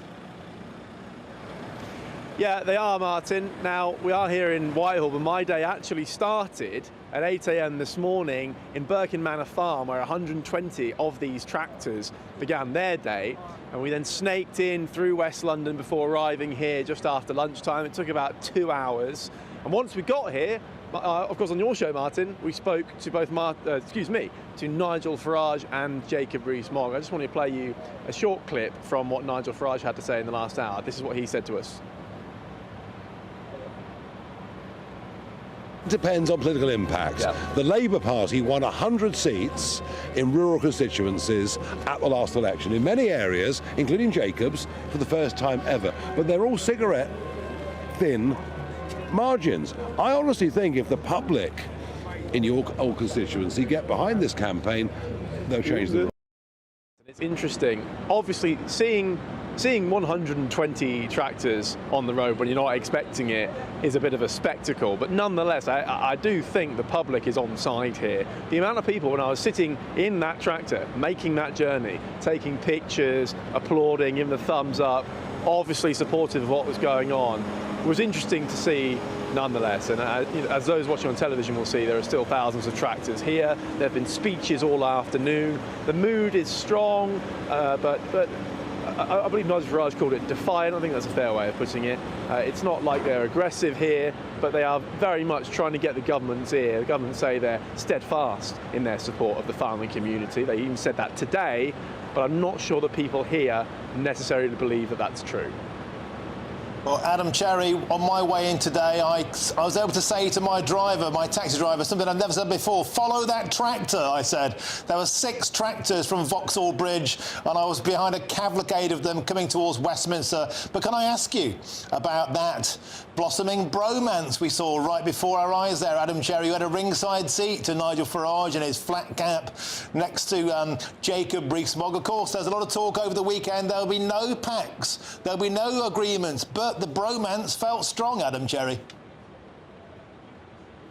Oh, I don't know. I mean, obviously, as you would expect, Reform, Nigel Farage in particular, and on the Conservative side as well, both sides saying, no, this is nonsense, this is not going to happen, absolutely denying it.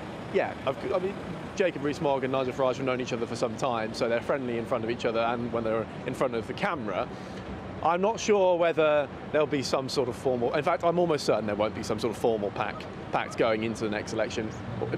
Purely speculative, you want the news, not the weather, but it is my view that it might be the case that there's some sort of informal arrangement where they just by relying on tactical voting, it's a sort of anti-Labour vote in 4 years' time, and that's how it works out. But look, that's 4 years away. Who knows what could happen? The momentum clearly appears to be with reform, but Kevin Badenoch has time to try and rebuild her strength. It's a question of whether she can do it and whether people like the farmers here actually believe it. Again. Thank you very much, Adam Cherry. Thank you very much, and stick with us out there. You've had a long, old day with the tractor boys there. You must have some cold right in your bones, but thank you for joining us, and we'll come back to you later in the show. That's Adam Cherry down at Ground Zero there, Farmageddon Part 3 with the tractor boys and girls in Westminster. Earlier on, I was lucky enough to speak to the political commentator Matthew Stadlen, who had this to say. Isn't going to change the government's mind, and I think I sense that you get that now. Listen, on the substance of it, I'm trying to work out why we should feel particular sympathy for the farmers who, yes, work unbelievably hard, perhaps harder than almost anyone else in the country. Some of them work 365 days a year because they can't leave their sheep or their cattle or whatever. Yes, they work hard. Yes, many of them, it's true, are not cash wealthy, but they are property wealthy. Nonetheless, everyone else, if they get to a certain threshold in this country, which is very few, by the way, it's about 3 or 4% of estates in this country, has to pay inheritance tax. Why are we making a special case for farmers? Matthew Stadlen is still talking on his way home, no doubt. Now, fancy your chance to be one of 2 lucky winners in the current Great British Giveaway. Well, here's all the details that you need to enter. We're doubling your chances to win in our latest Great British Giveaway, with 2 fabulous prize bundles up for grabs. There's 2 lots of a totally tax-free £10,000 in cash. You'll also receive a brand new iPhone 16, along with £500 in shopping vouchers to spend at your favourite store. And the best news is 2 lucky winners are going to win. For another chance to win, text cash to 63232. One entry costs £2 plus 1 standard network rate message, or text bonus to 63232. 5 entries cost £5 plus 1 standard network rate message. Go to gbnews.com/win. Entries start from just £2. Call 0903 681 3232. Calls cost £2 plus your network access charge, or post your name and number to GB11 PO Box 8690 Derby DE1 9TT. UK only. Entrants must be 18 or over. Lines close at 6 p.m. on the 7th of March. Please check the closing time if listening or watching on demand. Good luck. Coming up, yet more 2-tier justice after a drug-dealing couple was spared jail. Judges are now being urged to stop doling out soft sentences to people from deprived backgrounds. I'm Martin Daubney on GB News, Britain's news channel.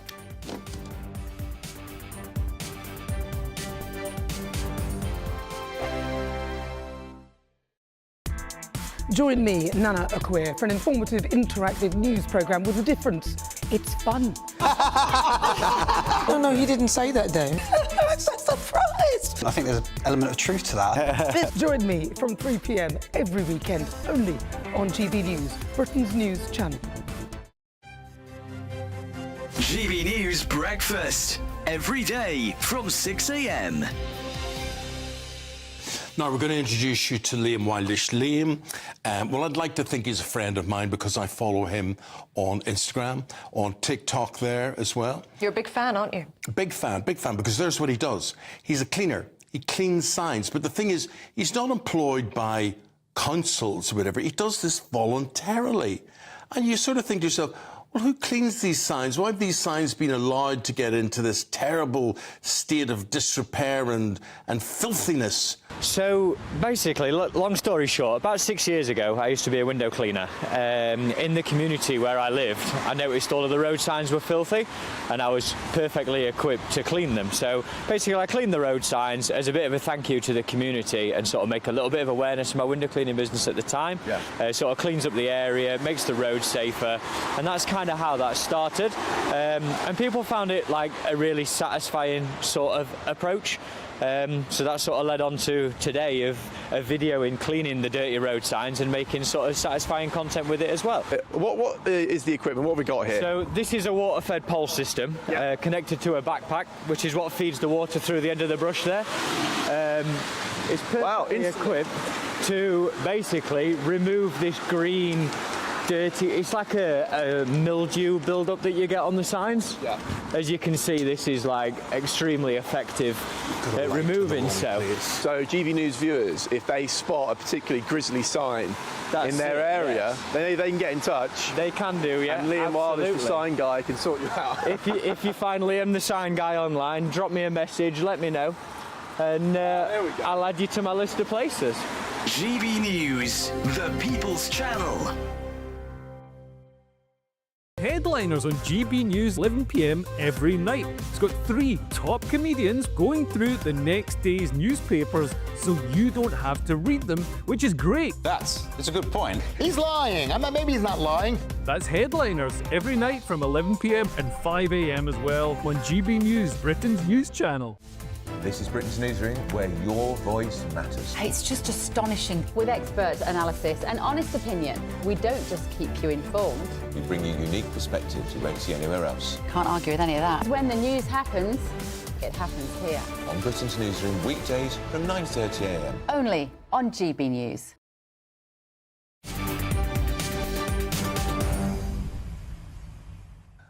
Welcome back. 4:25 on this lively day here in Westminster with me, Martin Daubney, on GB News. Now, this is one for you, because the Shadow Justice Minister is calling for changes to rules that allow judges to give lighter sentences to offenders from poor and deprived backgrounds. What?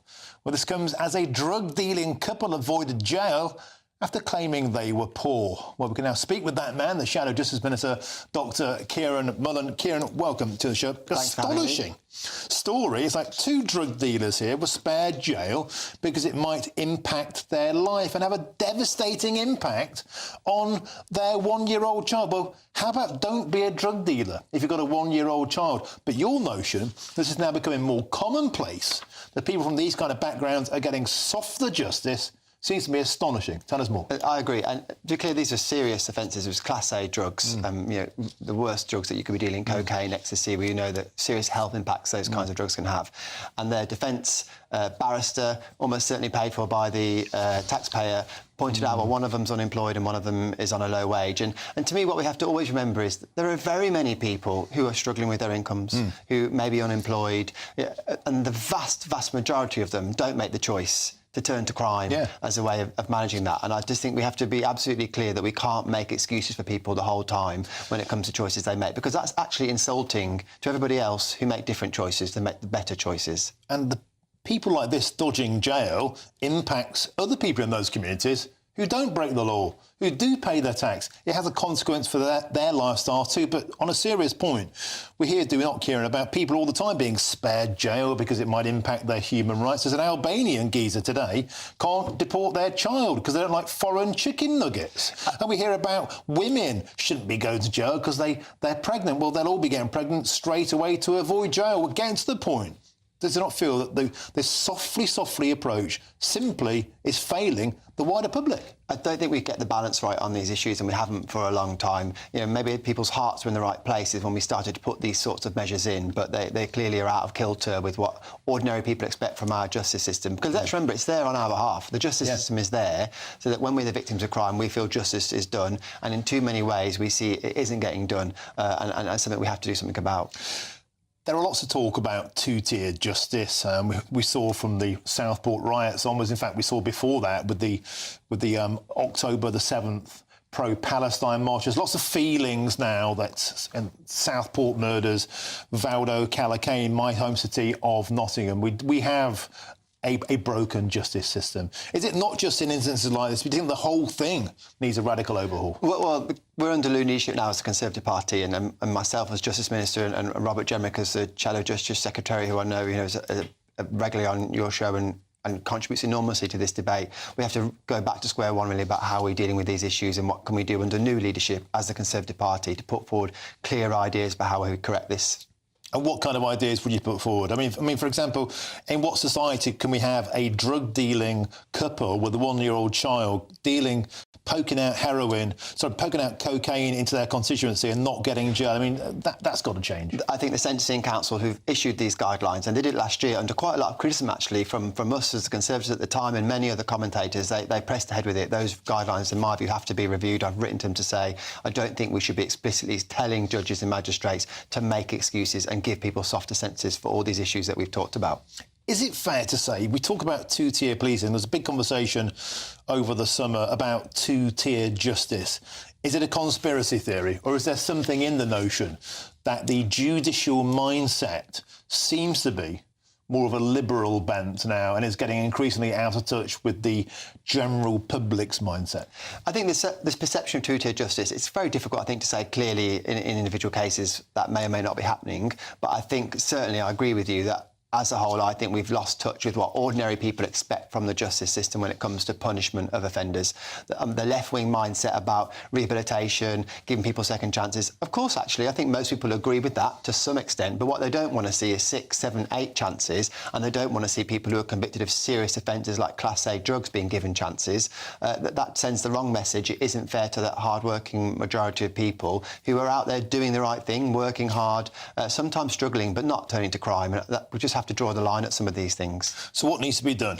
What do we need to do to properly clamp down on this? We've seen instances where we had judges representing those 2 girls, the paraglider girls, who previously liked pro-Palestine social media posts. There is a feeling that the political mindset of the judiciary is increasingly of that way inclined. How do we get rid of that? Can we depoliticise the judicial system? Donald Trump is trying this in America, or is that an impossible task this side of the pond? I think Kemi's been really clear as our leader that we don't have overnight fixes for these things that are built up over many, many, many years. So I think it takes some deep thought. But I'm clear as a Shadow Justice Minister, I know the Shadow Justice team, that we want to start looking about how we might start turning the ship back. And it's about, I think, improving accountability and transparency in the judiciary. The Sentencing Council is independent of government, but is it accountable to the wider public? As I said, they brought these changes in, I think, against strong public concern, and they just moved ahead with it anyway. So we have to look at how these bodies operate. Are they sufficiently accountable to the public? Great, thanks for joining us, and good luck getting back through the tractor protest on your way back to Parliament. Thanks That's Dr. Kieran Mullen, Shadow Justice Minister. Thanks for your pleasure on today on GB News. Now, loads more still to come between now and 5 o'clock, including we'll be crossing back to that farmers' protest. Next is Farmageddon Part 3 out there in Westminster. But first, here's your latest news headlines with Tatiana Sanchez.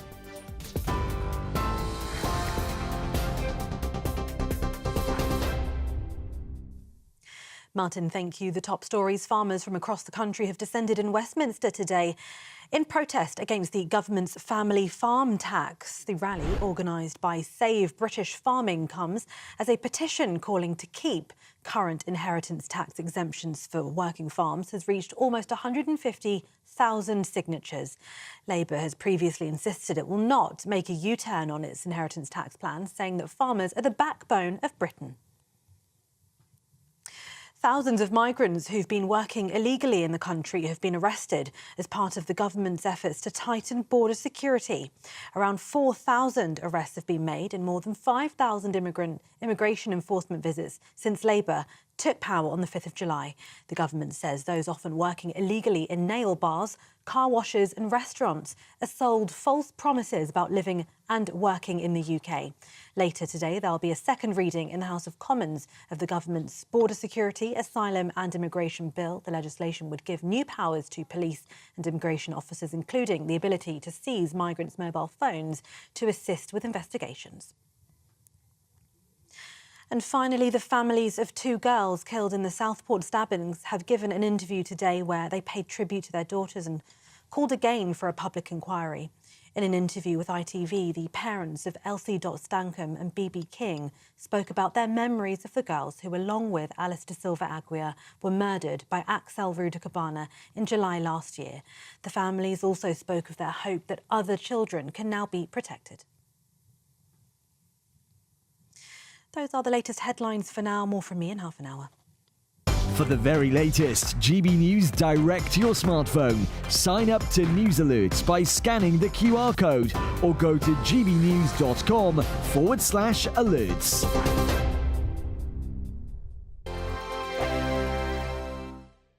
Hello again, here's your latest Met Office weather update for GB News. Sticking with the largely cloudy theme as we go through the next couple of days, and with that it is going to be pretty chilly and we are going to see some further rain, sleet and snow towards the east because high pressure over Scandinavia is dragging in our air from the east, leading to it being pretty cold and dragging in some rain, sleet and snow for some eastern parts. Also across parts of the southeast there's a system pushing through, so that could bring some rain, sleet and snow for a time later on this evening. Otherwise, and as we go overnight, a largely cloudy story across the far west of Scotland. I'm expecting it to be cloudier than last night, so not quite as cold. Temperatures for most just about staying above freezing, but if we do get any clear breaks, there will be some frost around with temperatures dropping a little bit below. As we look closer through tomorrow morning, some showers across eastern parts of Scotland in particular, and over any modest higher ground you would expect these to be falling as sleet or snow. A few showers perhaps towards the west, but fewer here. Maybe some glimmers of brightness, but not as bright a start as today. Across Northern Ireland, pretty cloudy and some rain perhaps, and then down the eastern side of England it is looking pretty damp. Some outbreaks of rain, sleet and hill snow for some. Drier towards the west, but it is going to stay fairly cloudy. Lots of grey skies to come as we go through the day tomorrow. Perhaps some glimmers of sunshine breaking out across the west of Scotland as we go into the afternoon, but on the whole cloudier than today and still some bits of rain, sleet and perhaps even a bit of hill snow at times too. Temperatures are a little bit on the low side for the time of year, and when you factor in that easterly breeze, although it's not particularly strong, it is going to make it feel even chillier still. Later on as we go through tomorrow, there is a system towards the southwest that may bring a bit of rain perhaps towards parts of Cornwall and then southern parts of Republic of Ireland. Looking further ahead, and the cloudy theme is going to continue. There may even be a bit of rain at times, particularly towards western, southwestern parts. See you later. The latest GB News travel. Good afternoon, I'm Alan Wright. In County Durham, the A1M is partly blocked southbound by a broken down lorry. It's between Chester Le Street at junction 63 and junction 62 for Carville. In Derbyshire, the M1 southbound is queuing after a collision earlier between junction 28 at Mansfield and 27 for Hucknall. In Oxfordshire at Wendlebury, the A34 has been closed southbound. That's after a collision, so the A34 shut from the M40 roundabout all the way down to the Pear Tree interchange just outside Oxford. In Surrey at Bramley, Bertley Road, the A281, that's partly blocked after a collision just by the turn-off for Woodruff Copse, so do expect delays. You can stay up to date throughout the day by visiting our website gbnews.com.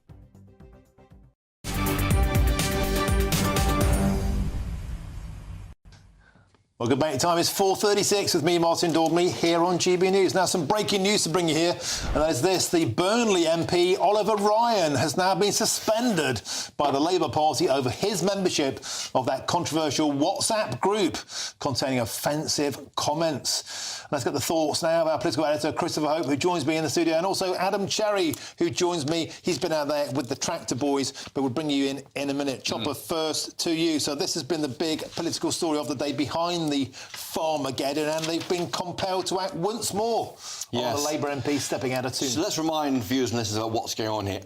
Andrew Gwynn was a former Health Secretary until the weekend.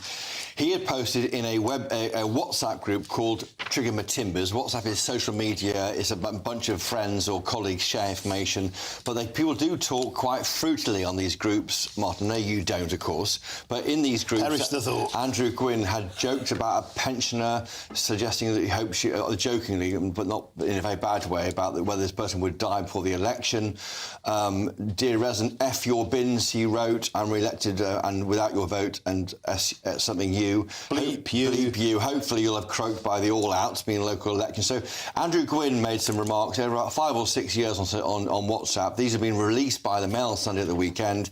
He was then sacked by the Prime Minister. No letter of exchange, no letter saying thanks for all your hard work. When you say sacked, he was was demoted as a minister, but he's still a member of Parliament. Yeah, only the electorate can do that, Martin. Yeah. But he's no longer a Labour member of the Parliament. He's lost his membership of the party and the whip as a Labour MP. So he's got the basic qualification of being an MP elected last election, and that's it. Now, and also for the high jump, Burnley MP Oliver Ryan. Well, that's the new information we have now. This moments ago, we've had a statement here from the Labour Party. They say that as a result of their investigation of this group, he has been administratively suspended as a member of the Labour Party. As soon as this group was brought to our attention, the party said a thorough investigation was immediately launched, and this process is ongoing in line with Labour Party rules and procedures. Swift action will always be taken where individuals are found to have breached the high standards expected of them as Labour Party members. With this happened after Oliver Ryan had a meeting with the Chief Whip. I would call it a meeting without coffee, in terms it wouldn't be a nice meeting for Oliver Ryan when he met with the Labour government Chief Whip earlier today. As far as we know, that might be the end of it, because we knew he was on the group, and he had been investigated since early this morning. This individual, Oliver Ryan, he's the Labour MP for Burnley. This WhatsApp group is now like kryptonite. If you're on that group and didn't speak out against what was happening, you could well be suspended. There's reports elsewhere that councillors on the group are also in some trouble, so it's not ending there. A warning, I think, of not posting things you wouldn't want to see in public anywhere, particularly on WhatsApp groups. Adam Cherry, bringing to this point, on what planet are these people not expecting, right? Because I tell my children, anything that goes on WhatsApp, be prepared that at some point it could go public, and so therefore don't post a single message. Now, we all have fruity exchanges, but these are elected representatives, and this is a terrible, terrible so this look. is the point. I think there is a distinction here. Yes, if you're an MP or a councillor, you should have that expectation. You never know when something like this is going to happen, so couch your words and be sensible. I do think there is a chilling effect here, though, if we're saying, as you say, Martin, you tell your kids, everything and anything you say on WhatsApp at any time can be used against you. Do we really want to live in a world where private jokes amongst friends, where you say the taboo thing knowing it's taboo and that's the joke, it doesn't reflect what you really think. You laugh that you said something that's a little bit shocking and you expect that your mates will respect that. Adam, they have broken the cardinal rule of politics here. No, Chris, that's not what I said. It's not a football WhatsApp group, is it? Gentlemen, this is not what I said. What I said was if you're in a private group with friends, you can have an expectation, which was to your point that you're telling your children not to say things on WhatsApp, which I disagree with. I do agree that if you're an MP and have been for some time, with hundreds of... we don't know how many people are on this thing, but there's not a reasonable expectation of privacy, so they were fools. But I think...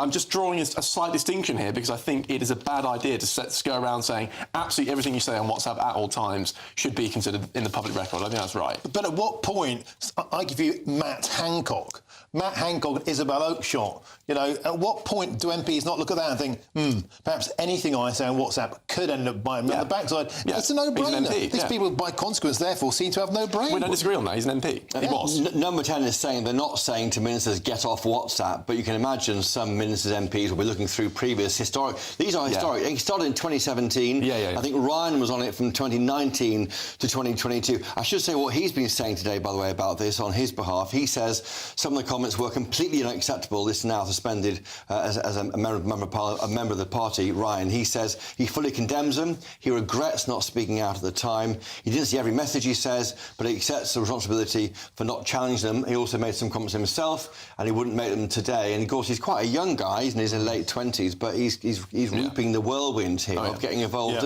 But being rude, I mean, some of the things he said were really appalling, actually, about there's a lollipop man who some homophobic banter, as described. I mean, things you'd never say in public. Of course, But don't say them at all, you might argue. Just to finally jump in, because I want to make myself quite clear, I'm not saying... These specific messages, that's all fine. No. First of all, they're public representatives. And also, I wouldn't say any of that stuff to any friends, but I'm making the broader point that you brought up, Martin, which is that you need to be careful on WhatsApp at all times. I'm like, OK, but that's sort of damning indictment of where we are, isn't it? Well, I think it's a basic self-defence mechanism for the 21st century and beyond. I just think somebody at some point is going to want to, like, shaft you and get these things out there, particularly as you're a politician. I just think it's a bit of a no-brainer. I also think, by the way, I think the story's got more legs yet. Well, I think I think more screen grabs are going to come out. I'll tell you why. I've been contacted by people who've got more dirt on this yet. The reason why is that the mistake was not to call it out when they saw it. So you might expect saying it is bad enough, but it looks here like if you're on a group and things are said and you don't call it out or quit the group straight away, you could be in trouble. That is a new, almost a new offence in terms of WhatsApps. Yeah, I mean, see, I do kind of have reservations about that now when I come and think about it, because, I mean, where's it end? Like, you say something on a football terrace. That's what I'm trying to say. And you get reports. But would you say something horrific about a lollipop man, even on a football terrace? No, I wouldn't. Well, you wouldn't. So why are you saying that? Why are you justifying it by saying that? Not unless you're a Derby County fair fan. enough, but there's clearly there's sort of mission creep here that could happen, you know what I mean? Yeah, right. Moving back to the story you've been on since 8 a.m. today. You've got to be cold, mate. You've been on the back of a tractor. I'm an honorary farmer now. It was raining. It was the whole shebang. 2 hours in the tractor. Yeah, it was. I mean, it was really interesting. As I said to you earlier, Martin, when we were driving through, snaking our way through West London into Whitehall, everyone who saw us on that route. Now, of course, part of it is just a spectacle. It's not necessarily a political thing, just a clap as a bunch of tractors drive by. It looks like fun.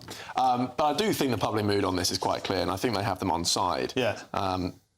Everyone I spoke to, as you'd expect, thought that the government had made a mistake. And it'd be interesting, Chris, I mean, you've just been in the afternoon lobby meeting with journalists. Yeah. What, their attitude on this, they're not budging, are they? They still say it's their support is steadfast or whatever, sort of milquetoast language. Let's very quickly, before the break, I want to get to this. You were outside earlier and you spoke to Jacob Rees-Mogg and Nigel Farage out there. Seemed like a bromance is on the go. Let's have a look. Depends on political impact. The Labour Party won 100 seats in rural constituencies at the last election, in many areas, including Jacobs, for the first time ever. But they're all cigarette-thin margins. I honestly think if the public in your old constituency get behind this campaign, they'll change the... There you go. It was all no deals at the weekend, but the bromance there very much seems alive. Adam Sherry, thank you very much. And Chris Hope, always a pleasure. Now, if you're in search of some winter sun this year, who can blame you? And here is the forecast for some of the top European holiday destinations. Ready to soak up that holiday sunshine? Won't we need some cover? No worries. All sorted. All Clear Travel Insurance sponsors GB News Travel Destinations Forecast. The weather in the Mediterranean this week is looking a bit mixed. We do have some showers lingering, particularly around the Adriatic at the moment, parts of Italy and France as well. Thunderstorms recently across Malta and Sicily should be clearing off a little bit. Generally, there's some brighter skies for parts of southern Spain, though we do have this rain band pushing into areas of Portugal as well. Once that system does clear, though, it's generally expected to turn a touch brighter for western areas, though still rather changeable further towards the east. All Clear Travel Insurance sponsors GB News Travel Destinations Forecast. Good Afternoon Britain isn't just about us. The wonderful thing about this programme is it's about everyone watching. It's an interactive programme. Well, there absolutely is something to see here, and we're going to be talking about it more. Whether it's breaking royal news, Will, please bring us up to date, or indeed a particularly punchy speech in the House of Commons. Very, very curious. We bring it to you live, and then we bring you live reaction as well. That's Good Afternoon Britain, weekdays from midday. Only on GB News, the People's Channel, Britain's news channel. Sunday with Michael Portillo from 11, only on GB News.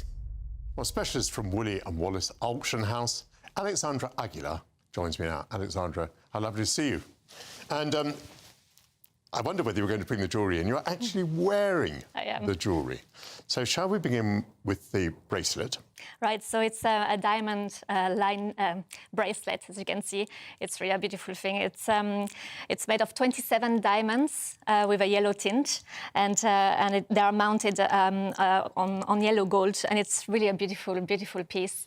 But there's more to it, and as you mentioned, it's the provenance. It comes from the collection of Elizabeth Taylor, really one of the queens of Hollywood, and it was given to her by Michael Jackson. Have you any idea why Michael Jackson gave her such a magnificent gift? They were very, very good friends. They were friends for over 20 years, and he knew her love for diamonds, for jewelry, and we know that they exchanged many presents, including this fantastic bracelet. Would that have been made new at that time? Yes, I believe so. We're talking, what, about the 1970s or something like that? Oh, maybe a little bit later. Later, 80s. Yes, that's right. But what's particularly interesting about this one is all the 27 diamonds have the same colour. And it's very difficult to find stones with the same colour, with the same yellow tint. So it makes it particularly beautiful and particularly special. Why do you think it will go for about £70,000? It's well, it is a beautiful piece. It's very wearable, as you can see, and there is the provenance is amazing. Jewelry from the collection of Elizabeth Taylor is very sought after, of course. GB News, the People's Channel. Hi, I'm Michelle Dewberry, and my show is your opportunity to cut through all the noise and dive in headfirst to some robust debates. Ideas clash. Situation, no, isn't it? Because the failure is... You're deliberately avoiding my point. Nothing's held back. And if you think this is the end of it, wait for more. And we do not shy away from the difficult stuff. Sometimes I want to shake people and say, if only you understood. So join me on Jubes & Co. weeknights at 6 p.m, only on GB News, Britain's news channel.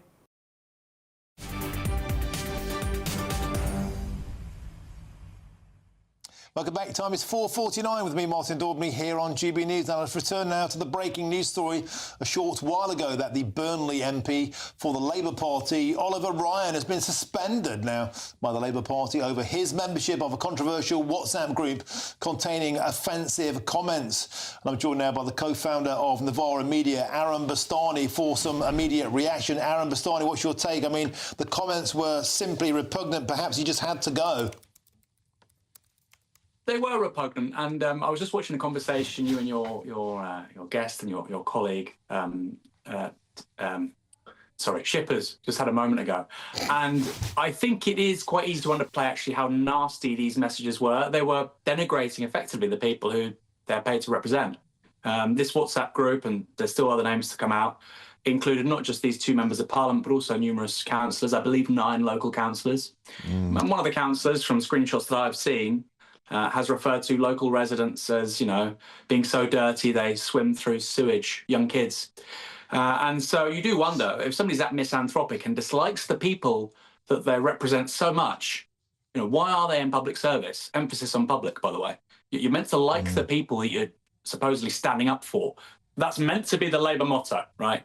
We're looking out for the little person.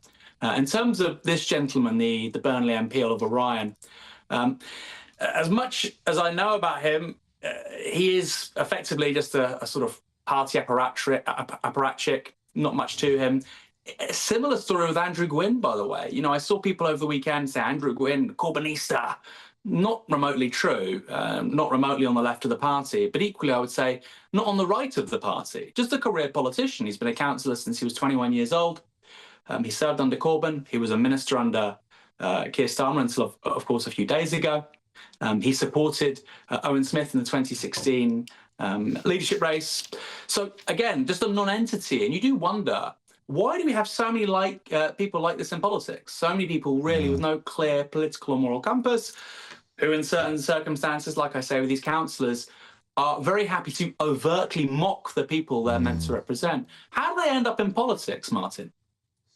Yeah, it's a fair point. And I think you're absolutely right, Aaron, to talk about how this is going to balloon and grow and grow. I've been contacted by a councillor from Thamesmead. He says there are lots and lots more messages to come out yet. Lots and lots more people will be pulled into this web. And it's an area of the country, Aaron Bastani, we've seen a lot of political fracturing around the grooming gang inquiries. They're already at each other like rats in a sack. I wonder if this mass implosion of the area could precipitate into something more visceral, politically, locally. Well, I hope it does. I hope it has massive political implications locally. Labour does take places like this for granted. It's in Lancashire. You've obviously got Angela Rayner in Stockport next door. And the reality is that across areas like this, the Labour vote is actually really under threat from two sides. You've got Reform basically gobbling up what was previously the Tory vote or the socially conservative Labour vote. You've got Greens often doing quite well. I think actually they came third in Andrew Gwyn's constituency in the last general election. And you've got the likes of the Workers' Party, who also did really well. So Labour's vote is already quite vulnerable on both sides. Then you have this, I think, accurate perception that actually they take these places for granted. And in many cases, in private, they're happy to deride and mock the people they're meant to represent. I think that's a real problem. So it's an image problem right now for Andrew Gwyn. If there is a by-election in this seat, I think shining that spotlight on that as an issue will be really interesting. And like I say, you know, Reform could win that seat. Equally, you know, the Greens could do really well and stop Labour keeping it. And those are going to be very important trends ahead of the next general election, because, you know, Labour are looking at losing this very big majority they have, but to a range of parties.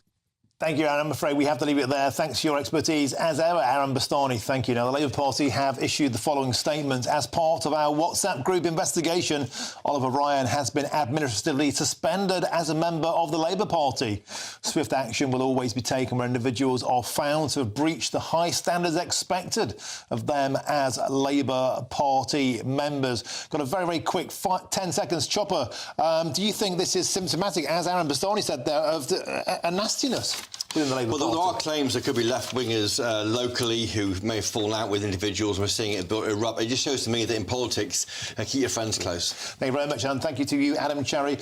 Now, stay tuned to GB News, because in a few moments' time, we will have never-seen-before images as the government has taken the controversial decision to release video of illegal migrants being deported from the UK. Keir Starmer channeling his inner Donald Trump. Now, here's your weather.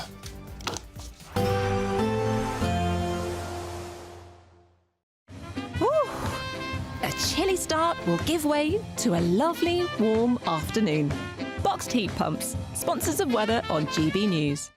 Hello again. Here's your latest Met Office weather update for GB News. Sticking with the largely cloudy theme as we go through the next couple of days, and with that, it is going to be pretty chilly, and we are going to see some further rain, sleet and snow towards the east, because high pressure over Scandinavia is dragging in our air from the east, leading to it being pretty cold and dragging in some rain, sleet and snow for some eastern parts. Also across parts of the southeast, there's a system pushing through, so that could bring some rain, sleet and snow for a time later on this evening. Otherwise, and as we go overnight, a largely cloudy story across the far west of Scotland. I'm expecting it to be cloudier than last night, so not quite as cold.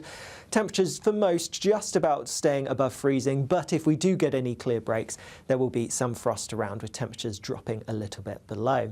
As we look closer through tomorrow morning, some showers across eastern parts of Scotland in particular, and over any modest higher ground, you would expect these to be falling as sleet or snow. A few showers perhaps towards the west, but fewer here. Maybe some glimmers of brightness, but not as bright a start as today. Across Northern Ireland, pretty cloudy and some rain perhaps, and then down the eastern side of England, it is looking pretty damp. Some outbreaks of rain, sleet and hill snow for some. Drier towards the west, but it is going to stay fairly cloudy. Lots of grey skies to come as we go through the day tomorrow. Perhaps some glimmers of sunshine breaking out across the west of Scotland as we go into the afternoon, but on the whole, cloudier than today, and still some bits of rain, sleet and perhaps even a bit of hill snow at times too. Temperatures are a little bit on the low side for the time of year, and when you factor in that easterly breeze, although it's not particularly strong, it is going to make it feel even chillier still. Later on, as we go through tomorrow, there is a system towards the southwest that may bring a bit of rain perhaps towards parts of Cornwall and then southern parts of Republic of Ireland. Looking further ahead, and the cloudy theme is going to continue. There may even be a bit of rain at times, particularly towards western, southwestern parts. See you later. A nice bright morning will generate a lovely warm day, right through to the evening. Boxed Solar, sponsors of weather on GB News. The latest GB News travel. Good afternoon, I'm Alan Wright. In County Durham, the A1M southbound is partly blocked by a broken down lorry between junction 63 for Chester Street and 62 for Carville. In Cambridgeshire at Wansford, the A1, the Great North Road, that's partly blocked southbound after a collision. It's between London Road at Wansford and the turn-off for Peterborough and the A605. In Oxfordshire at Wendlebury, the A34 has been closed southbound. That's after a collision. A34 now shut from the M40 roundabout along to the Pear Tree interchange. And in Wiltshire in Swindon, the A3 361 Highworth Road. That's being closed after a lorry hit a bridge there near the Milne Way turn-off, so do expect delays. You can stay up to date throughout the day by visiting our website, gbnews.com. We're doubling your chances to win in our latest Great British giveaway with 2 fabulous prize bundles up for grabs. There's 2 lots of a totally tax-free £10,000 in cash. You'll also receive a brand new iPhone 16 along with £500 in shopping vouchers to spend at your favourite store. And the best news is 2 lucky winners are going to win. For another chance to win, text cash to 63232. One entry costs £2 plus 1 standard network rate message, or text bonus to 63232. 5 entries cost £5 plus 1 standard network rate message. Go to gbnews.com/win. Entries start from just £2. Call 0903 681 3232. Calls cost £2 plus your network access charge, or post your name and number to GB11 PO Box 8690 Derby DE1 9TT. UK only. Entrants must be 18 or over. Lines close at 6 p.m. on the 7th of March. Please check the closing time if listening or watching on demand. Good luck. It's Patrick Christie's Tonight, and here we do things differently. It's explaining the absolute madness of this, doesn't it? It's explosive. I mean, this is very good. It's lively. 850. Your government sat there, Sean, and it did nothing. It's controversial. And the Middle East has been in turmoil since before I was born. It's everything you need to kickstart your evening. Everyone's had their Weetabix tonight. I love to see it. That's Patrick Christie's Tonight, weeknights from 9 p.m. Only on GB News, the People's Channel, Britain's news channel. Mornings don't have to be tiresome, especially if you have the right company. Wake up to news as it happens, opinion and debate, and of course, a little bit of entertainment too. Because when the kettle's on, we're on. That's Breakfast on GB News, a show worth waking up for. Every morning from 6 a.m. Only on the People's Channel, Britain's news channel. We'll spread the news, you spread the word.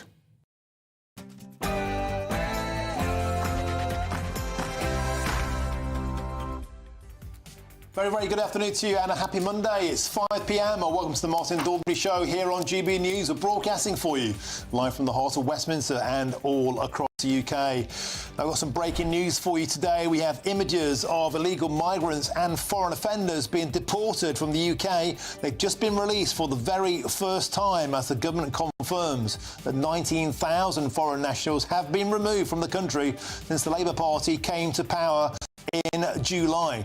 Now, this move is part of a drive by the new government to try to show it is taking tough action on those with no right to live or work in Britain. However, more controversially, only a tiny fraction of the thousands and thousands of deportations include those who cross the English Channel illegally on small boats. Now, to continue this conversation further, I'm joined by our Home and Security Editor, Mark White. Mark, this video is being broken now. It's the first time the Home Office has shown any such footage. What's the rationale behind it? Well, Martin, it's hard to understate, really, or overstate, I should say, the unprecedented nature of what we're about to see here. We can look now at the images released from the Home Office showing a plane waiting on the tarmac to take foreign national offenders and also to take those other illegal immigrants on a charter flight to a location that's undisclosed. The Home Office are telling us very little about the details of the flight. GB News understands that it may well have been a location or locations within Eastern Europe, and you can see a mix there of some of those people who are being removed going up the steps and closely surrounded by multiple security personnel. You're seeing it from multiple angles. A bus that's waiting on the tarmac there, people coming off that bus, then going up what is a covered staircase to that aircraft to stop anybody jumping off those stairs and trying to flee from that area. And that's why, because some of those going up those steps are what they call non-compliant, then there are multiple security staff around those individuals. And some of them as well, you may be able to make out on some of the images, some of those are actually restrained. This gentleman here is not restrained. He moved his hands apart. But another one of these immigrants coming up the steps shortly is restrained, and you can see that his hands are bound together, and there is a restraint around their waist as well, which the hand or wrist binding is attached to as well. Now, what we're told by officials is that about 1 in 10 of those who they remove on these deportation flights require some form of restraint, that they are non-compliant. This gentleman coming off now, we believe, is bound. It's difficult to see because it's quite gloomy there, but the wrists are bound. And you can see that that aircraft is now taking off to, as I say, an undisclosed destination, Martin, but we believe somewhere in Eastern Europe. There were 47 people on board that flight. 24 of them were foreign national offenders. Now, before we see some more of that footage again, we've just been speaking to the Home Secretary, Yvette Cooper, and she was asked about the fact that, you know, as welcome as many people will see the deportation of, we're told, 19,000 illegals and foreign national offenders since Labour came to power, only a tiny proportion of those are actually small boat migrants, the most visible manifestation of the small boat crisis. This is what the Home Secretary told us a short time ago. Well, we need to prevent these dangerous boat crossings in the first place. That's why we are today in Parliament debating new counter-terror style powers to go after the criminal gangs. And we also need to clear the ridiculous backlog that we inherited from the Conservatives, so that also small boat arrivals who have no right to be in the UK can also be returned as part of the increase in returns and enforcement that this Labour government has been setting out. We have to make sure rules are respected and enforced. The Home Secretary there, and it is all about optics at the end of the day. The government, the new government, of course, only coming into power in July of last year, wants to show that it is true to the promise that it made to get tough on illegal immigration. And that's why these images are being released. And as I said at the beginning there, Martin, it's difficult to overstate just how significant it is to be able to see for the first time people actually in the process of being deported, because there are all kinds of images, as we're more than aware, about human rights legislation under the ECHR and other human rights rules, Data Protection Act, that the previous Conservative government, despite us over years asking them, show us what you're doing, show us the deportation of these people that you say you're getting transferred back to their own countries at a rate of, you know, thousands a month, show us some of these images. They never did. Well, Labour have grasped the thistle here and have decided to do that, despite the obvious criticism that they will get from human rights groups for doing this. And as you say there, an unprecedented move, the Home Office releasing footage of these foreign offenders being deported on these flights here. 47 on that one flight, including 24 foreign national offenders, as part of 19,000 deportations the Labour Party are claiming since they came into power. Optics that look very much like you'd expect from, I don't know, a certain Mr. Donald Trump. Mark White, excellent stuff. Her first time we've seen under the belly, as it were, of these operations from the Home Office. Thank you very much, Mark White. Let's get back to the studio now and continue a debate on this. I'm joined by the Reform UK MP for Boston and Skegness and the Deputy Leader of Reform Party, Richard Tice, and also the former editor of Labour List, Peter Edwards. Gentlemen, welcome to the show. Richard Tice, let's start with you. So, the Labour Party looking tough on deportation here, echoing the optics of a certain Mr Donald Trump. Why do you think they're doing this? Well, credit where credit's due. The Home Office is quite right to have a bit more transparency and to show the British people that actually they're getting on with the job that they're paid to do, which is to deport people who are here illegally. I mean, these numbers of 19,000 supposedly since the election, it is still less than the Labour Party were deporting some 15 years ago in the late 2000s. And the other data that came out today about they're proudly saying they've arrested 600 illegal workers in the month of January. That's 20 a day. I could arrest, if I was entitled to, 20 people in Boston alone of illegal working in barbers' shops, in vape shops, on farms and things. I mean, it's a pathetic drop in the ocean. What they should continue to do now, though, is show more transparency by saying, where are they from? Where are they going back to? Which countries have people come that have been arrested?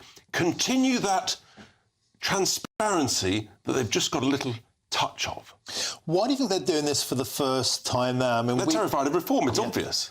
We were hearing that a lot of people don't believe. You talk about, I was in Boston Skegness a couple of Fridays ago, as you know, on Brexit Day, and people there I was speaking to don't believe that the government is clamping down, the previous government as well. Is this a very obvious manifestation? Let's put a video out to show that we're actually doing something. And I say, credit where credit's due. That's what the British people want to see. They want to know this is happening.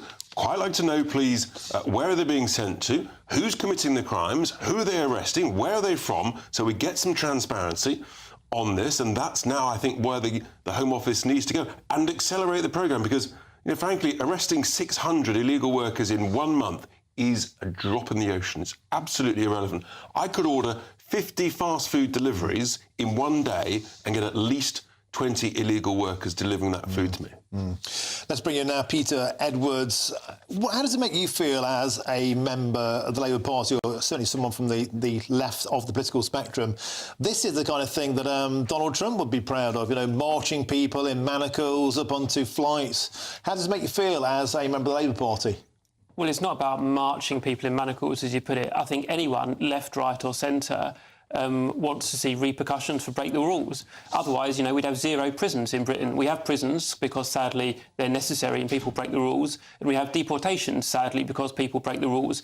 And I know there's, especially under Corbyn, there's been a bit of perception that Labour membership is populated by a bunch of liberal softies. But it's in the interests of everyone, rich or poor, left, right or centre, that there is a comeback if you break the rules. And this video, we're talking about it because it's the first time any government of any stripe has published a video of this nature. And the reason they're doing that is to restore public trust in the immigration system. Secondly, the video, I felt very sad to see it, but it was actually carried out with dignity in quite a sober fashion. And we do have to accept that if people break the rules, you know, there are going to be issues that follow. And I say that because for many years I was a court reporter as a newspaper journalist, and we can't feel queasy when we see justice being implemented.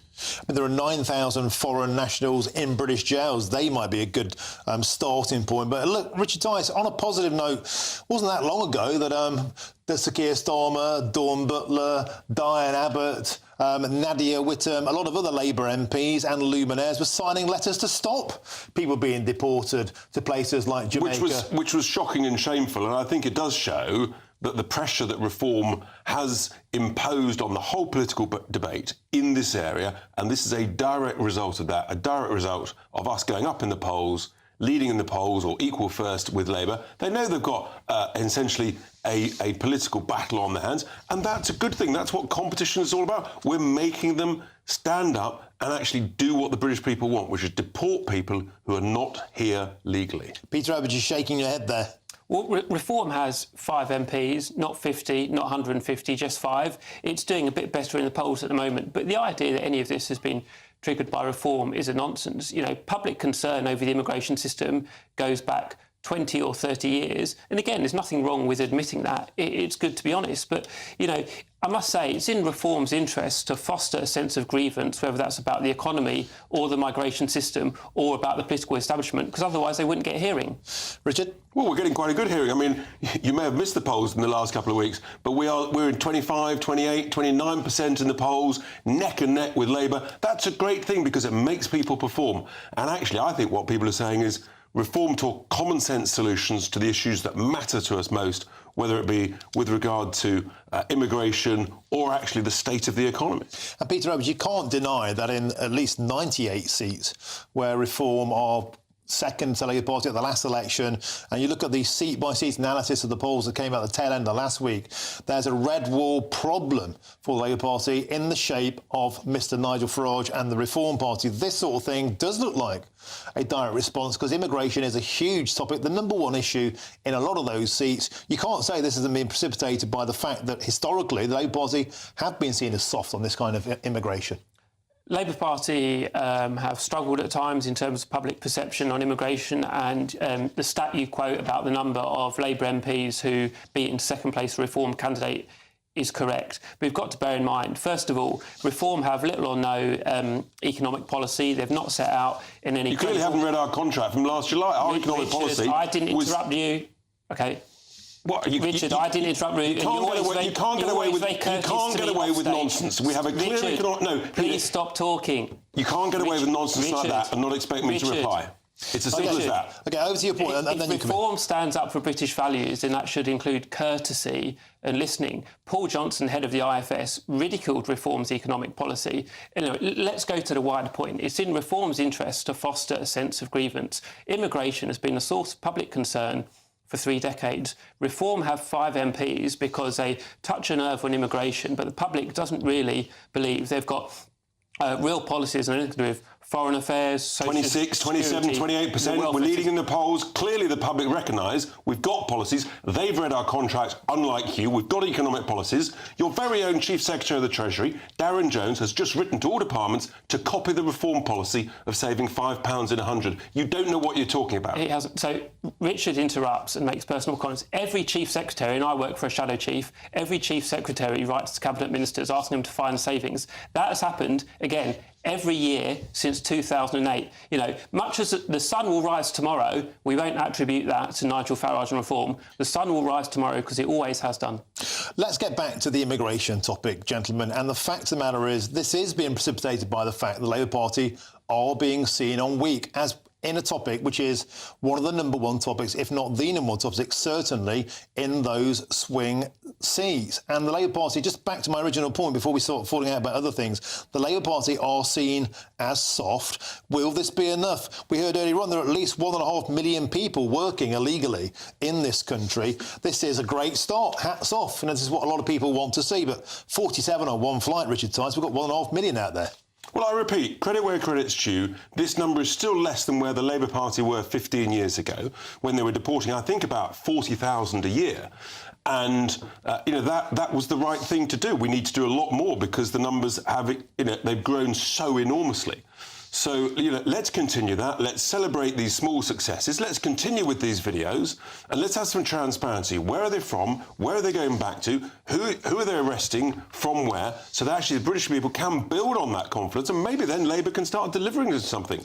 Peter, is the problem the Labour Party's got is a similar one to ones the Conservative Party had on Brexit? That is, half of them are for it and half of them are against it. And this is the problem the Labour Party's got on clamping down on immigration. It's all fair and well to say 98 Red Wall MPs want this kind of optic, this kind of action. But there are a heck of a lot of MPs out there in places like Oxfordshire, in the metropolitan areas of the big cities, that will think this feels like it's far right, to use a phrase favoured by Sir Keir Starmer. Is this a tightrope act the Labour Party can possibly win? I don't think it's a tightrope act at all, and it was won politically and in terms of logistics and practical terms by the Blair-Brown government. Again, you know, people, you know, to take a lawyer who lives in London and leans to the left, that's a bogeyman put up by people like Reform, but actually anyone of that background wants to see the rule of law. And I go back to this point very briefly.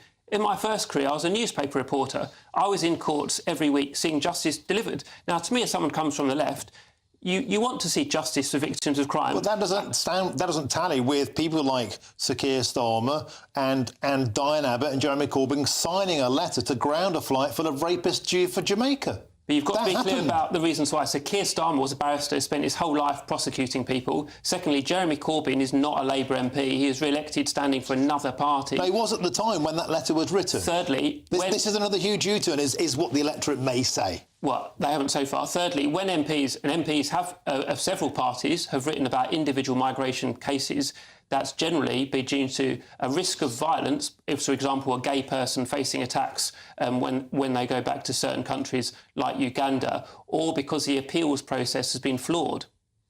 Richard. Well, the latest mad example we've had of a judge is where an Albanian criminal was not returned to Albania because I think one of their children was concerned that they wouldn't like the chicken nuggets back in Albania. I mean, the world's gone completely and utterly bonkers with this absurd rulings, and that's why we've got to leave the ECHR and stop this nonsense and have some proper structured discipline. If you break the law and you're not here legally, thank you very much. Please go and live somewhere else. Thank you very much, Richard Tice and Peter Edwards. A passionate debate as ever. Thank you both to you, gentlemen. Now, fancy your chance to be one of 2 lucky winners in the current Great British Giveaway. Well, here's all the details that you need to enter. We're doubling your chances to win in our latest Great British Giveaway, with 2 fabulous prize bundles up for grabs. There's 2 lots of a totally tax-free £10,000 in cash. You'll also receive a brand new iPhone 16, along with £500 in shopping vouchers to spend at your favourite store. And the best news is 2 lucky winners are going to win. For another chance to win, text cash to 63232. One entry costs £2 plus 1 standard network rate message, or text bonus to 63232. 5 entries cost £5 plus 1 standard network rate message. Go to gbnews.com/win. Entries start from just £2. Call 0903 681 3232. Calls cost £2 plus your network access charge, or post your name and number to GB11 PO Box 8690 Derby DE1 9TT. UK only. Entrants must be 18 or over. Lines close at 6 p.m. on the 7th of March. Please check the closing time if listening or watching on demand. Good luck.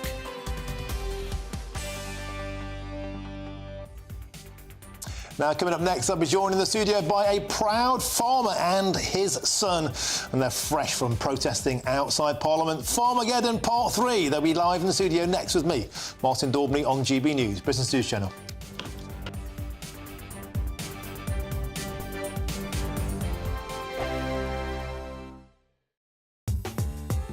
I'm Christopher Hope. From pop stars to politicians, I'll interview anybody in a pub who's got a political opinion. Join me every Friday on Spotify, Apple Podcasts, YouTube or gbnews.com, or wherever you get your podcasts. This is GB News, the People's Channel. GB News Breakfast, every day from 6 a.m. TikTok chefs, Instagram chefs, that they put children off or young people off of cooking because it's so expertly done that they can't do it. No, my young lad, he's 17, he is amazing in the kitchen. Is he? Oh, he is. He's amazing in the kitchen. And he gets it all off TikTok. He comes down, he can put burgers, wraps, stews, curries, sauces, and the smells in the kitchen. I said, where'd you get these? Oh, just TikTok, I'm trying it out. And it's just amazing the things that he can conjure up. So for some people, it might be... it's an inspiration for him. So they're saying that it's intimidation. For my boy, it's an inspiration. They say it's entertainment. For my boy, it's an infomercial. I watch him doing his stuff. At that stage, I could do baked beans on toast and knock up a salad. That was it.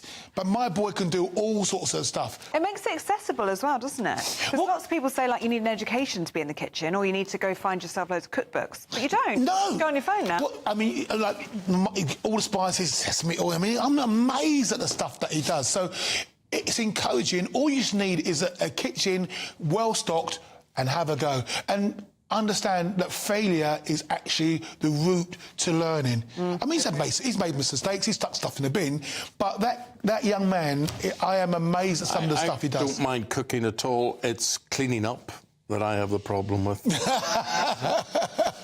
Dawn, Let's talk about Can I just say there are things called restaurants, by the way? Just put that one. Oh, my hell, I don't even know where the kitchen is. OK. GB News, the People's Channel.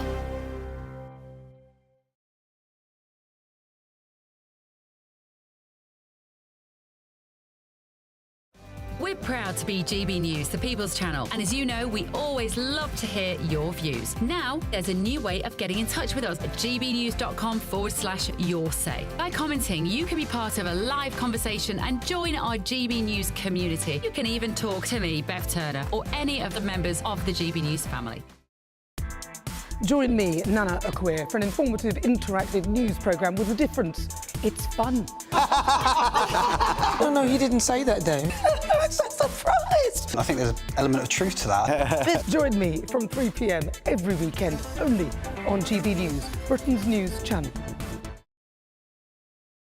It's Patrick Christie's Tonight, and here we do things differently. It's explaining the absolute madness of this, doesn't it? It's explosive. I mean, this is very good. It's lively. 850. Your guy sat there, Sean, and he did nothing. It's controversial. And in the Middle East...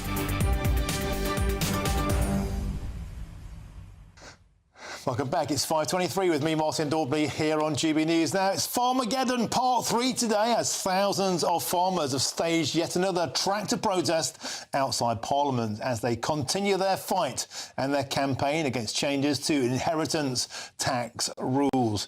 Well, now in the studio, 3 farmers have been outside there earlier on today, and I've got the father and son, Jim and Harry Mount, and their family friend, Tom Vickers. There we go. It's Tom, Jim and Harry. You couldn't make it up. Let's start with the big man. Jim, you're from Market Farnborough, I understand. Market Harbour, even. What's your farm? What's your game? And why are you here today? Hello. Yeah, Market Harbour, Leicestershire. We are a mixed farm. We used to milk until 2002, where it was a case of doubling up or getting out, and it was more favourable to get out the job, like a lot of the farmers around the country. We've now sort of concentrated on what we know best, pushing the farm forward.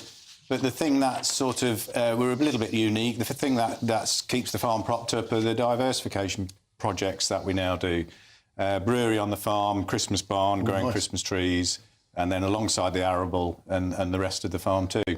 And what do you, what do you at the time about the inheritance tax rate, and how might that directly impact you? How many generations have you been going, and what would this mean for you in terms of your legacy? Yeah, we've been going for, I'd have to ask Dad on this one, but it'd be 5 or 6 generations. Wow. Timing, we were sort of warned by our accountant there's a slight chance that this may come in.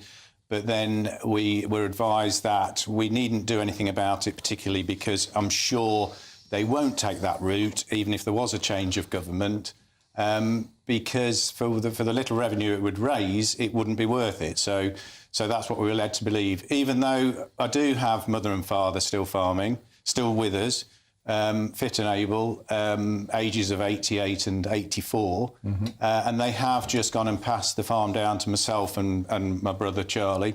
So we're just in that fortunate position where we have been past it, and then we then have to choose the right time to then pass it on to our 2 boys, Harry here, and our other son is harvesting in Australia as we speak, just for extra experience. So we've just got to choose the right time for that.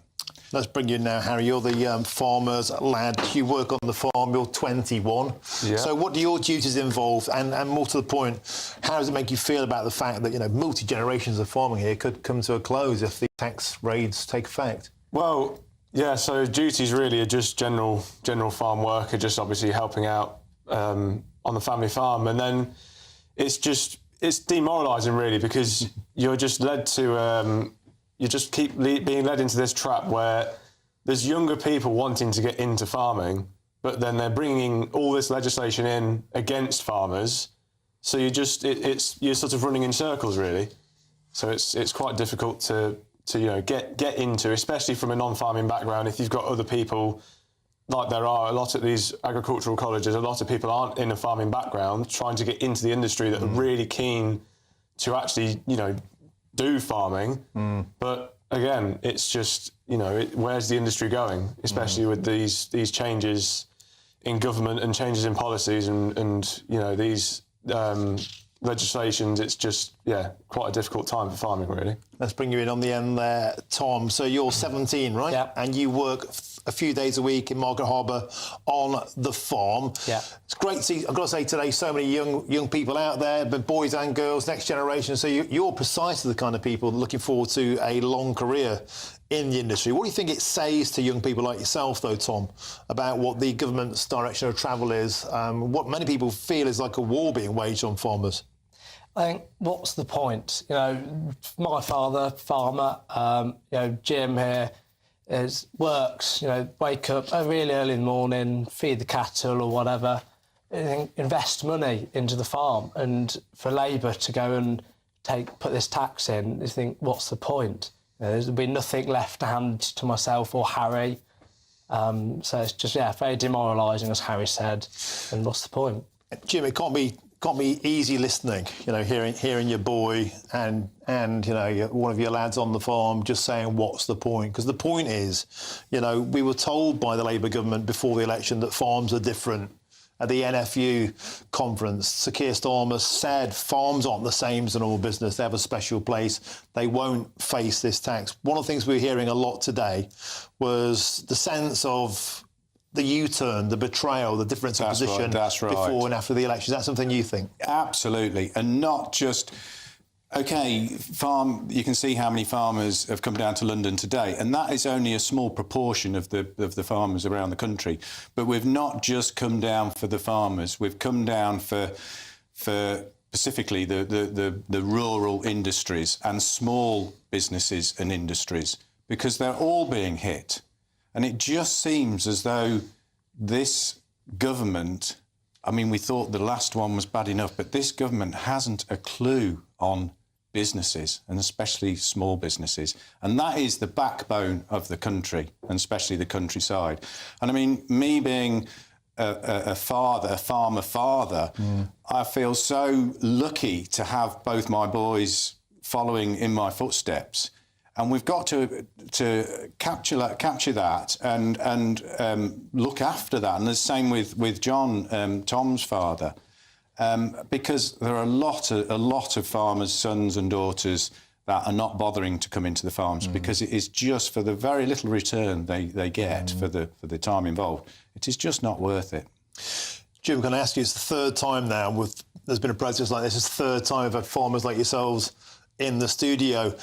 The resolve is still there, clearly. Do you think the government's listening? Or are they digging in, to use a pun, the plough in the same old furrow? Seems to be bouncing off their armour. Are they going to listen? And if they don't, what happens next?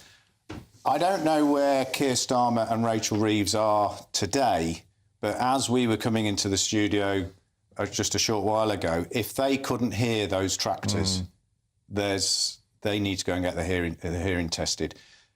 If they don't listen, it is the end of the countryside. They need to listen. They need to listen. It's almost the last resort, because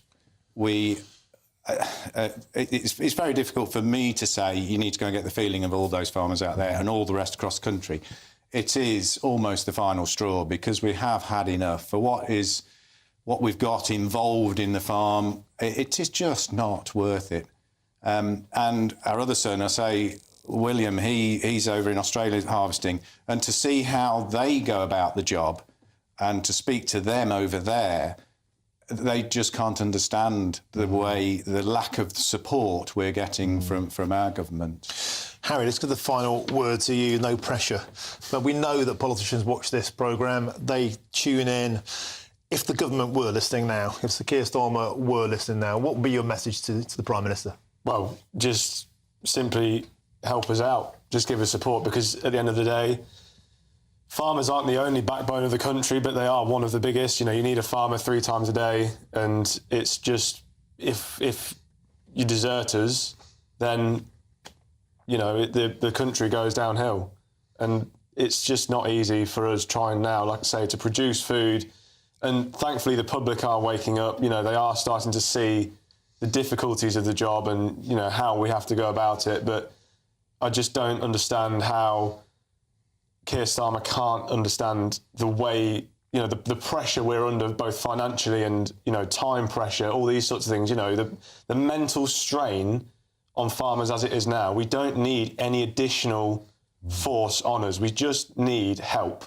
And it's as simple as that. Tom, I'm actually going to give the final word to you in the spirit of diplomacy on the show. You said there's no hope. It's a depressing thing to say, but that's how you feel. Yeah, it is. I think, yeah, you're right, that is how I feel, and that's how a lot of my age feel, because Labour are destroying the industry, but not just farming. There's so many other parts of the industry altogether. OK, we're through there. Thank you, Father and son Jim and Harry Mount, and of course family friend Tom Vickers. Thanks for joining us in the studio today. Thank you very, very much for joining us from the cold. Now we've got the news headlines now, and it's Tatiana Sanchez.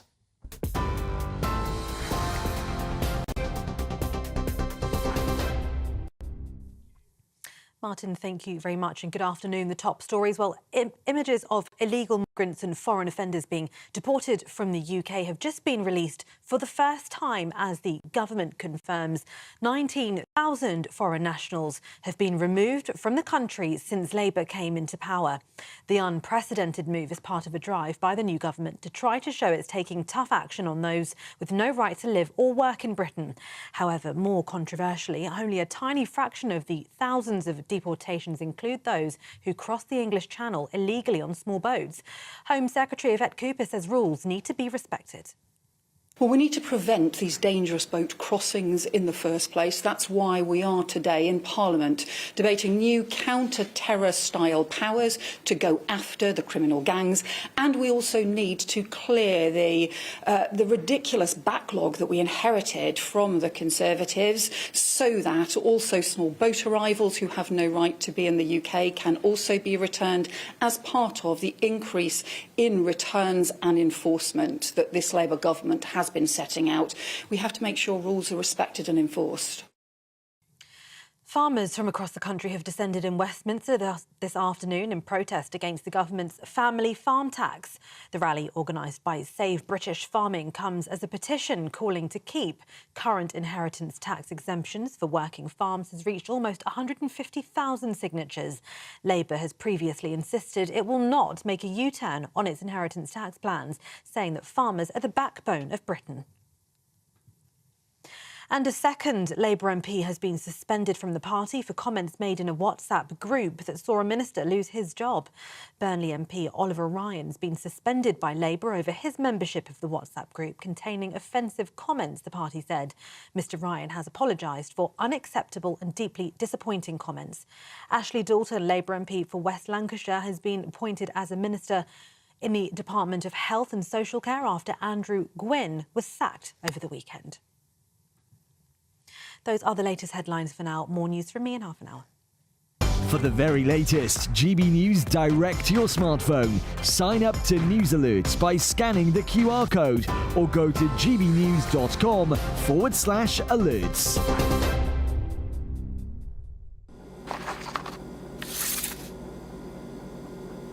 Crash Law 24 sponsors the GB News Finance Report.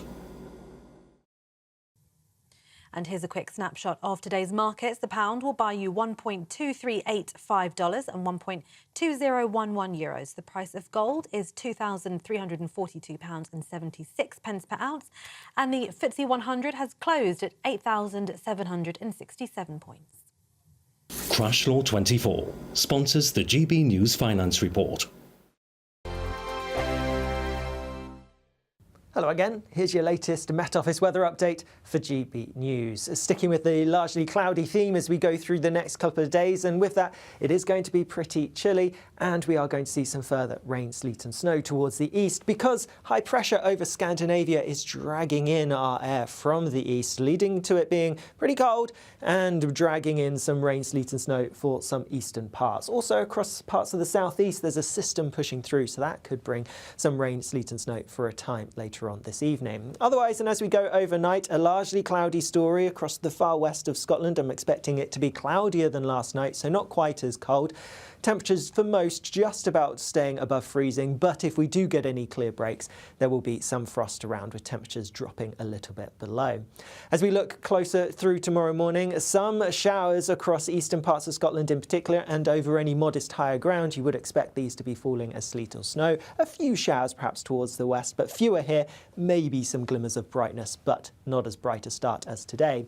Across Northern Ireland, pretty cloudy and some rain perhaps, and then down the eastern side of England it is looking pretty damp. Some outbreaks of rain, sleet and hill snow for some. Drier towards the west, but it is going to stay fairly cloudy. Lots of grey skies to come as we go through the day tomorrow. Perhaps some glimmers of sunshine breaking out across the west of Scotland as we go into the afternoon, but on the whole cloudier than today, and still some bits of rain, sleet and perhaps even a bit of hill snow at times too. Temperatures are a little bit on the low side for the time of year, and when you factor in that easterly breeze, although it's not particularly strong, it is going to make it feel even chillier still. Later on as we go through tomorrow, there is a system towards the southwest that may bring a bit of rain perhaps towards parts of Cornwall and then southern parts of Republic of Ireland. Looking further ahead, and the cloudy theme is going to continue. There may even be a bit of rain at times, particularly towards western, southwestern parts. See you later. The latest GB News travel. Good evening, I'm Johnny Ratner. Problems to the south of Perth. The M90 is partly blocked southbound from junction 9 to 8, the Bridge of Erne down to Glenfarg. That's for a police investigation causing long queues. In Cheshire on the M6, the northbound entry slip is partly blocked at junction 21A, so that's coming off the M6 onto the M62 at the Croft interchange. Emergency repairs are underway after a lorry caught fire. In Oxfordshire, the A34 is closed southbound from the Islip turnoff down to the Pear Tree interchange heading towards Oxford at the scene of an accident. In southeast London, Lewisham High Street, the A20, of course, closed for a police investigation between Reynolds Street and Clarendon Rise. And in Hampshire on the M27, a lane is closed on the eastbound exit at junction 5. The Southampton Airport turnoff, a lorry's broken down. That's causing long queues as a result. And that's the very latest. You can stay up to date throughout the day by visiting our website, gbnews.com.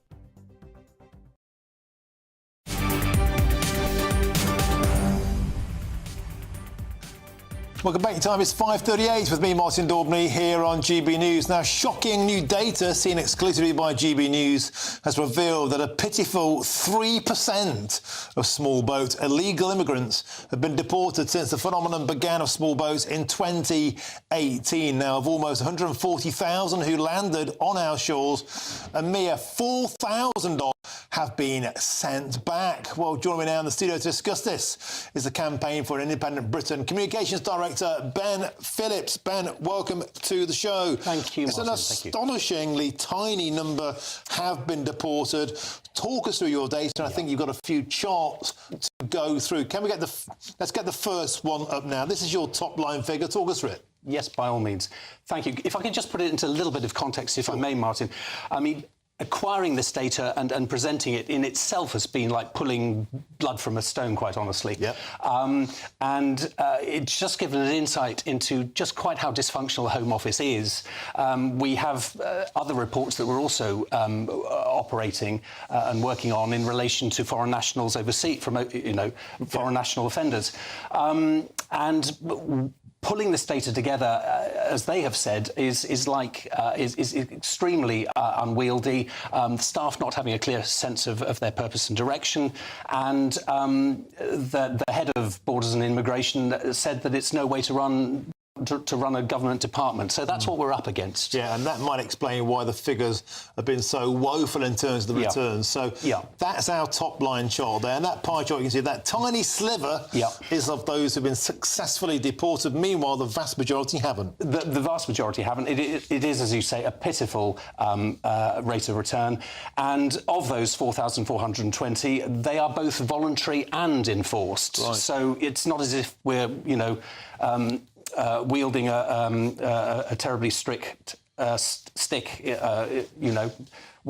putting in on that basis. So absolutely. Okay.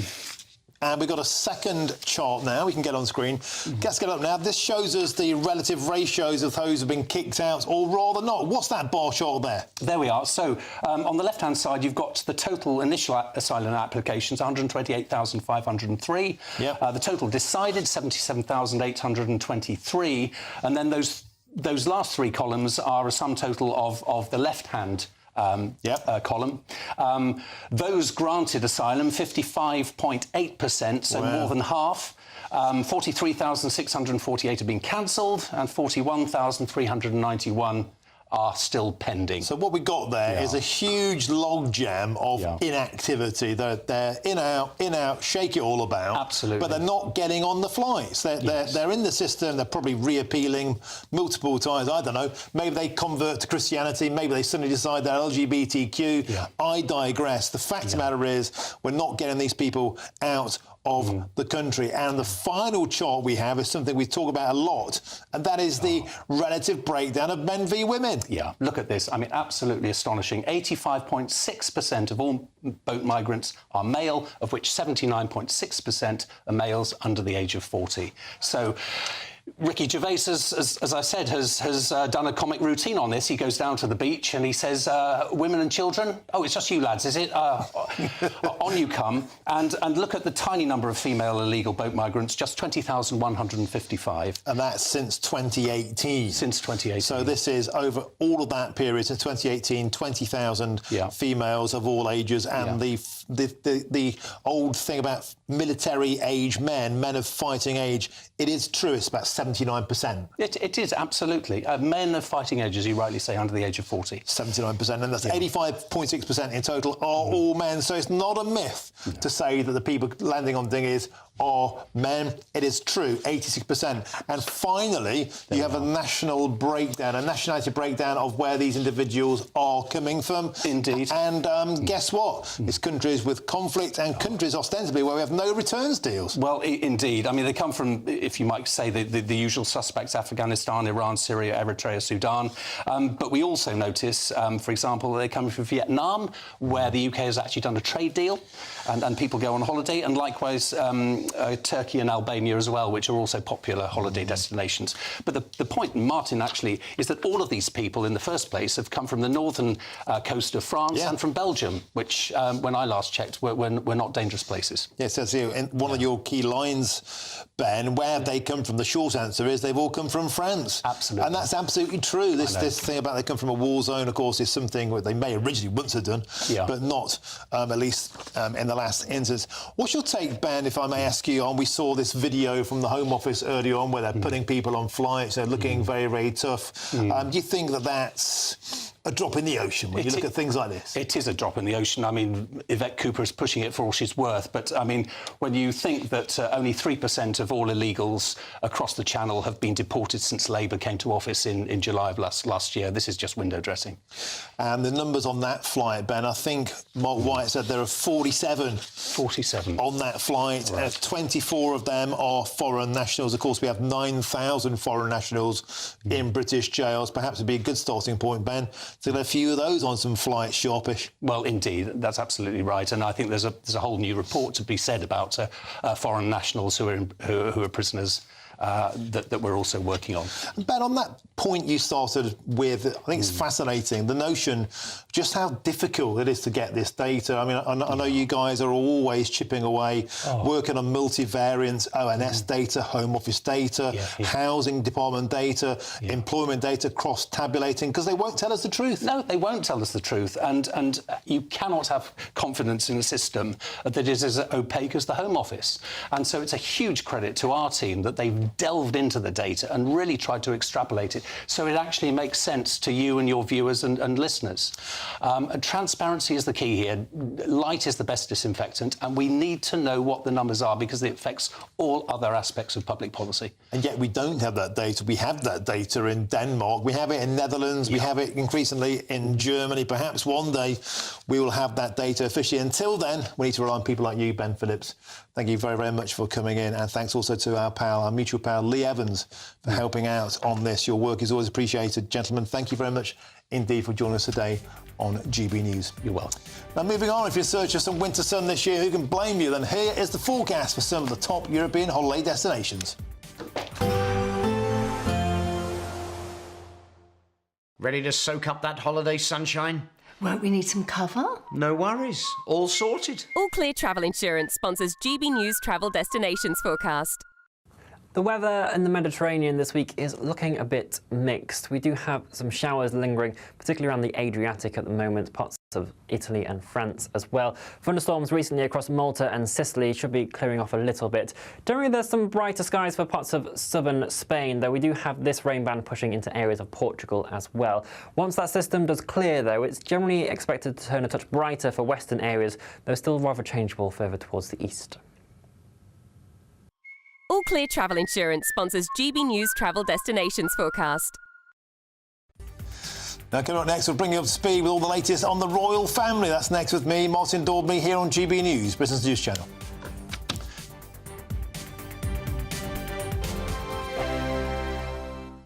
Headliners on GB News 11 p.m. every night. It's got 3 top comedians going through the next day's newspapers so you don't have to read them, which is great. That's a good point. He's lying. I mean, maybe he's not lying. That's Headliners every night from 11 p.m. and 5 a.m. as well on GB News, Britain's news channel. Lee Anderson's Real World. Fridays from 7 p.m.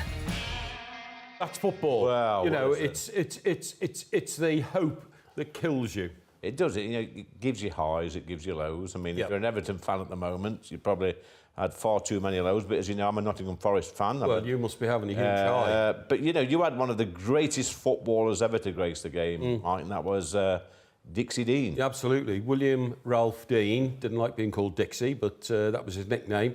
And he was born in 1907. He was my grandfather's best mate. I'm an Everton shareholder. I've been, attached to the club all my life, and so was my father, so was my grandfather, our greatest ever player. So back in the day when players like Dixie Dean were playing football for big crowds in, a proper... 72,000. Yeah, a proper working class sport back in the day, weren't it, football? Not like it is today. You've got to be pretty wealthy to afford a ticket. Even in the 70s, right, and I've seen some, I do like looking back on the football that I watched as a kid. Even in the 70s now, I've seen pictures of the turnstiles, as we used to call them, with a sign at the top, 5 shillings for the Eastern Terrace. 5 shillings. Yeah. Last time I turned down a ticket to go to a football match was Arsenal, who wanted me to pay £830 for a seat in an executive lounge. And though I could have afforded it, because I've worked all my life like you, I just thought at that point, that's ridiculous. Well, you should have told him you were Keir Starmer's security man. You'd have probably got him for nothing. Well, that's a good idea. Yeah. But you go back to the the 1930s and 1940s, even the 1960s and 70s. The footballers would walk to the ground and play a game, and then walk back and go for a few beers in the pub. GB News, the People's Channel. This is Britain's Newsroom, where your voice matters. It's just astonishing. With expert analysis and honest opinion, we don't just keep you informed. We bring you unique perspectives you won't see anywhere else. Can't argue with any of that. When the news happens, it happens here. On Britain's Newsroom, weekdays from 9:30 a.m. Only on GB News. I'm Christopher Hope. From pop stars to politicians, I'll interview anybody in a pub who's got a political opinion. Join me every Friday on Spotify, Apple Podcasts, YouTube or gbnews.com, or wherever you get your podcasts. This is GB News, the People's Channel.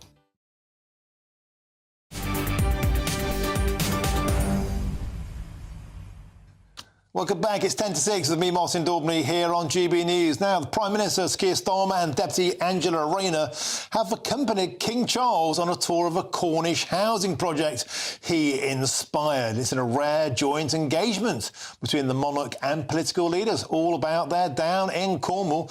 Well, joining now to explain more is GB News royal correspondent Cameron Walker. Cameron, politics and the Crown colliding. Tell us more.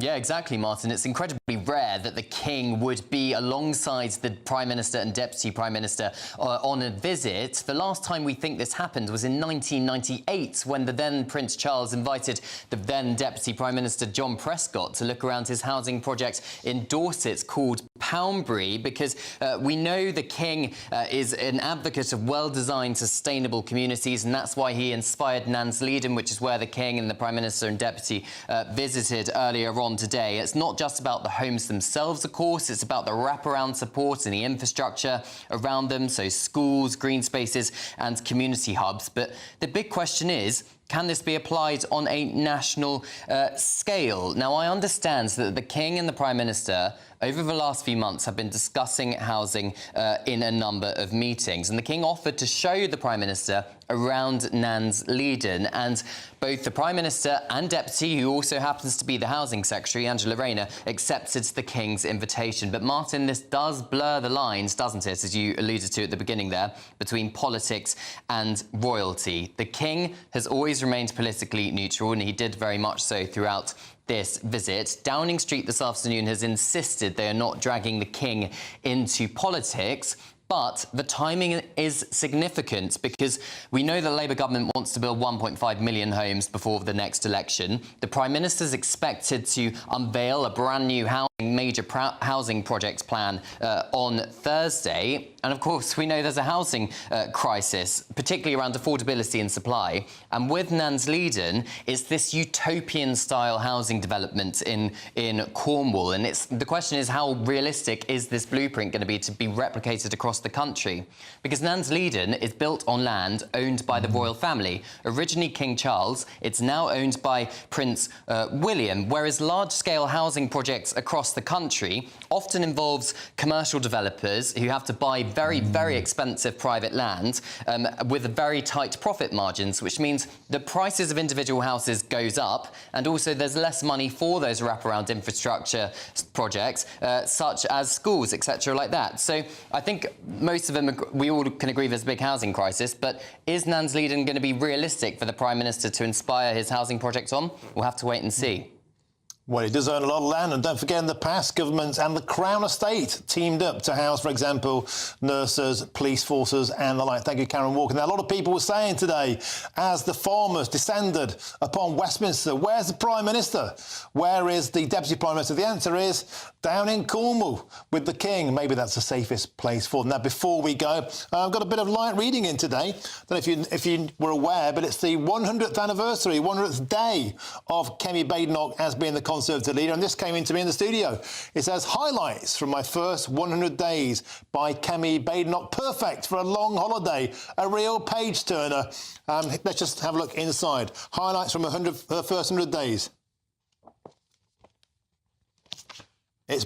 It's blank. Now, I must confess, it was sent to me by Reform UK. Clearly, they're having a bit of a pop. First 100 days, what a page-turner that was. The pages are all blank. It's only been 100 days, lads. Give her a chance. Now, that's all for me today, but don't worry, because up next is Jubes & Co, the fiercest debate show in time. I'll be back, as somebody more famous than me once said, at 7 p.m. tonight. I'm covering for Nigel Farage. Got an astonishing report on immigration. Now it's time for your weather. See you at 7.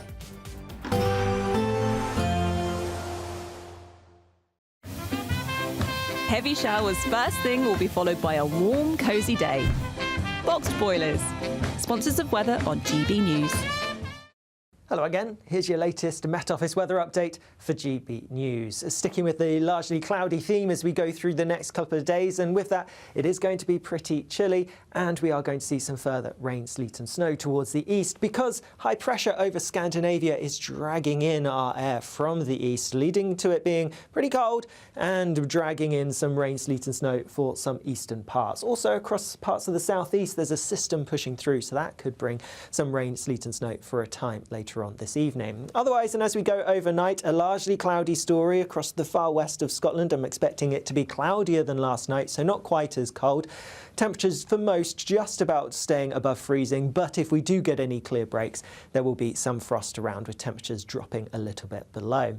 As we look closer through tomorrow morning, some showers across eastern parts of Scotland in particular, and over any modest higher ground you would expect these to be falling as sleet or snow. A few showers perhaps towards the west, but fewer here. Maybe some glimmers of brightness, but not as bright a start as today. Across Northern Ireland, pretty cloudy and some rain perhaps, and then down the eastern side of England it is looking pretty damp. Some outbreaks of rain, sleet and hill snow for some. Drier towards the west, but it is going to stay fairly cloudy. Lots of grey skies to come as we go through the day tomorrow. Perhaps some glimmers of sunshine breaking out across the west of Scotland as we go into the afternoon, but on the whole cloudier than today, and still some bits of rain, sleet and perhaps even a bit of hill snow at times too. Temperatures are a little bit on the low side for the time of year, and when you factor in that easterly breeze, although it's not particularly strong, it is going to make it feel even chillier still. Later on as we go through tomorrow, there is a system towards the southwest that may bring a bit of rain perhaps towards parts of Cornwall and then southern parts of Republic of Ireland. Looking further ahead, and the cloudy theme is going to continue. There may even be a bit of rain at times, particularly towards western, southwestern parts. See you later. Expect a warm front, moving from the kitchen right through to the rest of the house. Boxed Boilers, sponsors of weather on GB News. The latest GB News travel.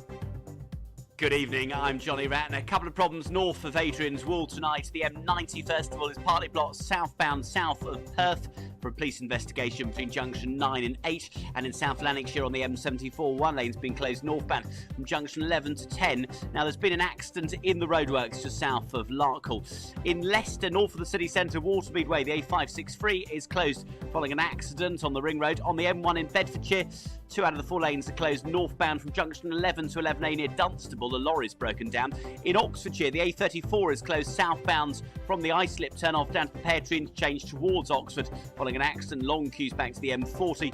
And in south-east London, Lewisham High Street, the A20 remains closed from Clarendon Rise to Reynolds Street since mid-morning for this ongoing police investigation. That's the latest. You can stay up to date throughout the day by visiting our website gbnews.com.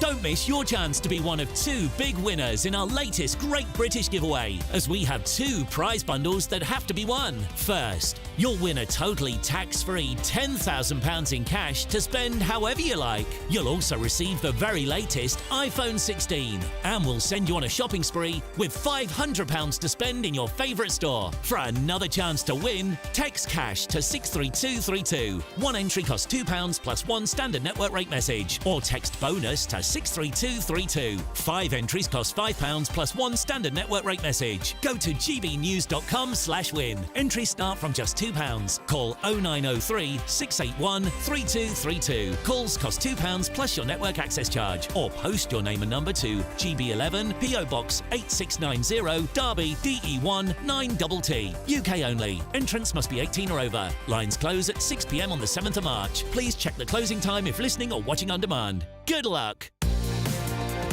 Mornings don't have to be tiresome, especially if you have the right company. Wake up to news as it happens, opinion and debate, and of course, a little bit of entertainment too. Because when the kettle's on, we're on. That's Breakfast on GB News, a show worth waking up for. Every morning from 6 a.m. Only on the People's Channel, Britain's news channel. We'll spread the news, you spread the word. It's Patrick Christie's Tonight, and here we do things differently. It's explaining the absolute madness of this, doesn't it? It's explosive. I mean, this is very good. It's lively. 850. Your government sat there, Sean, and it did nothing. It's controversial. And the Middle East has been in turmoil since before I was born. It's everything you need to kickstart your evening. Everyone's had their Weetabix tonight. I love to see it. That's Patrick Christie's Tonight, weeknights from 9 p.m. Only on GB News, the People's Channel, Britain's news channel.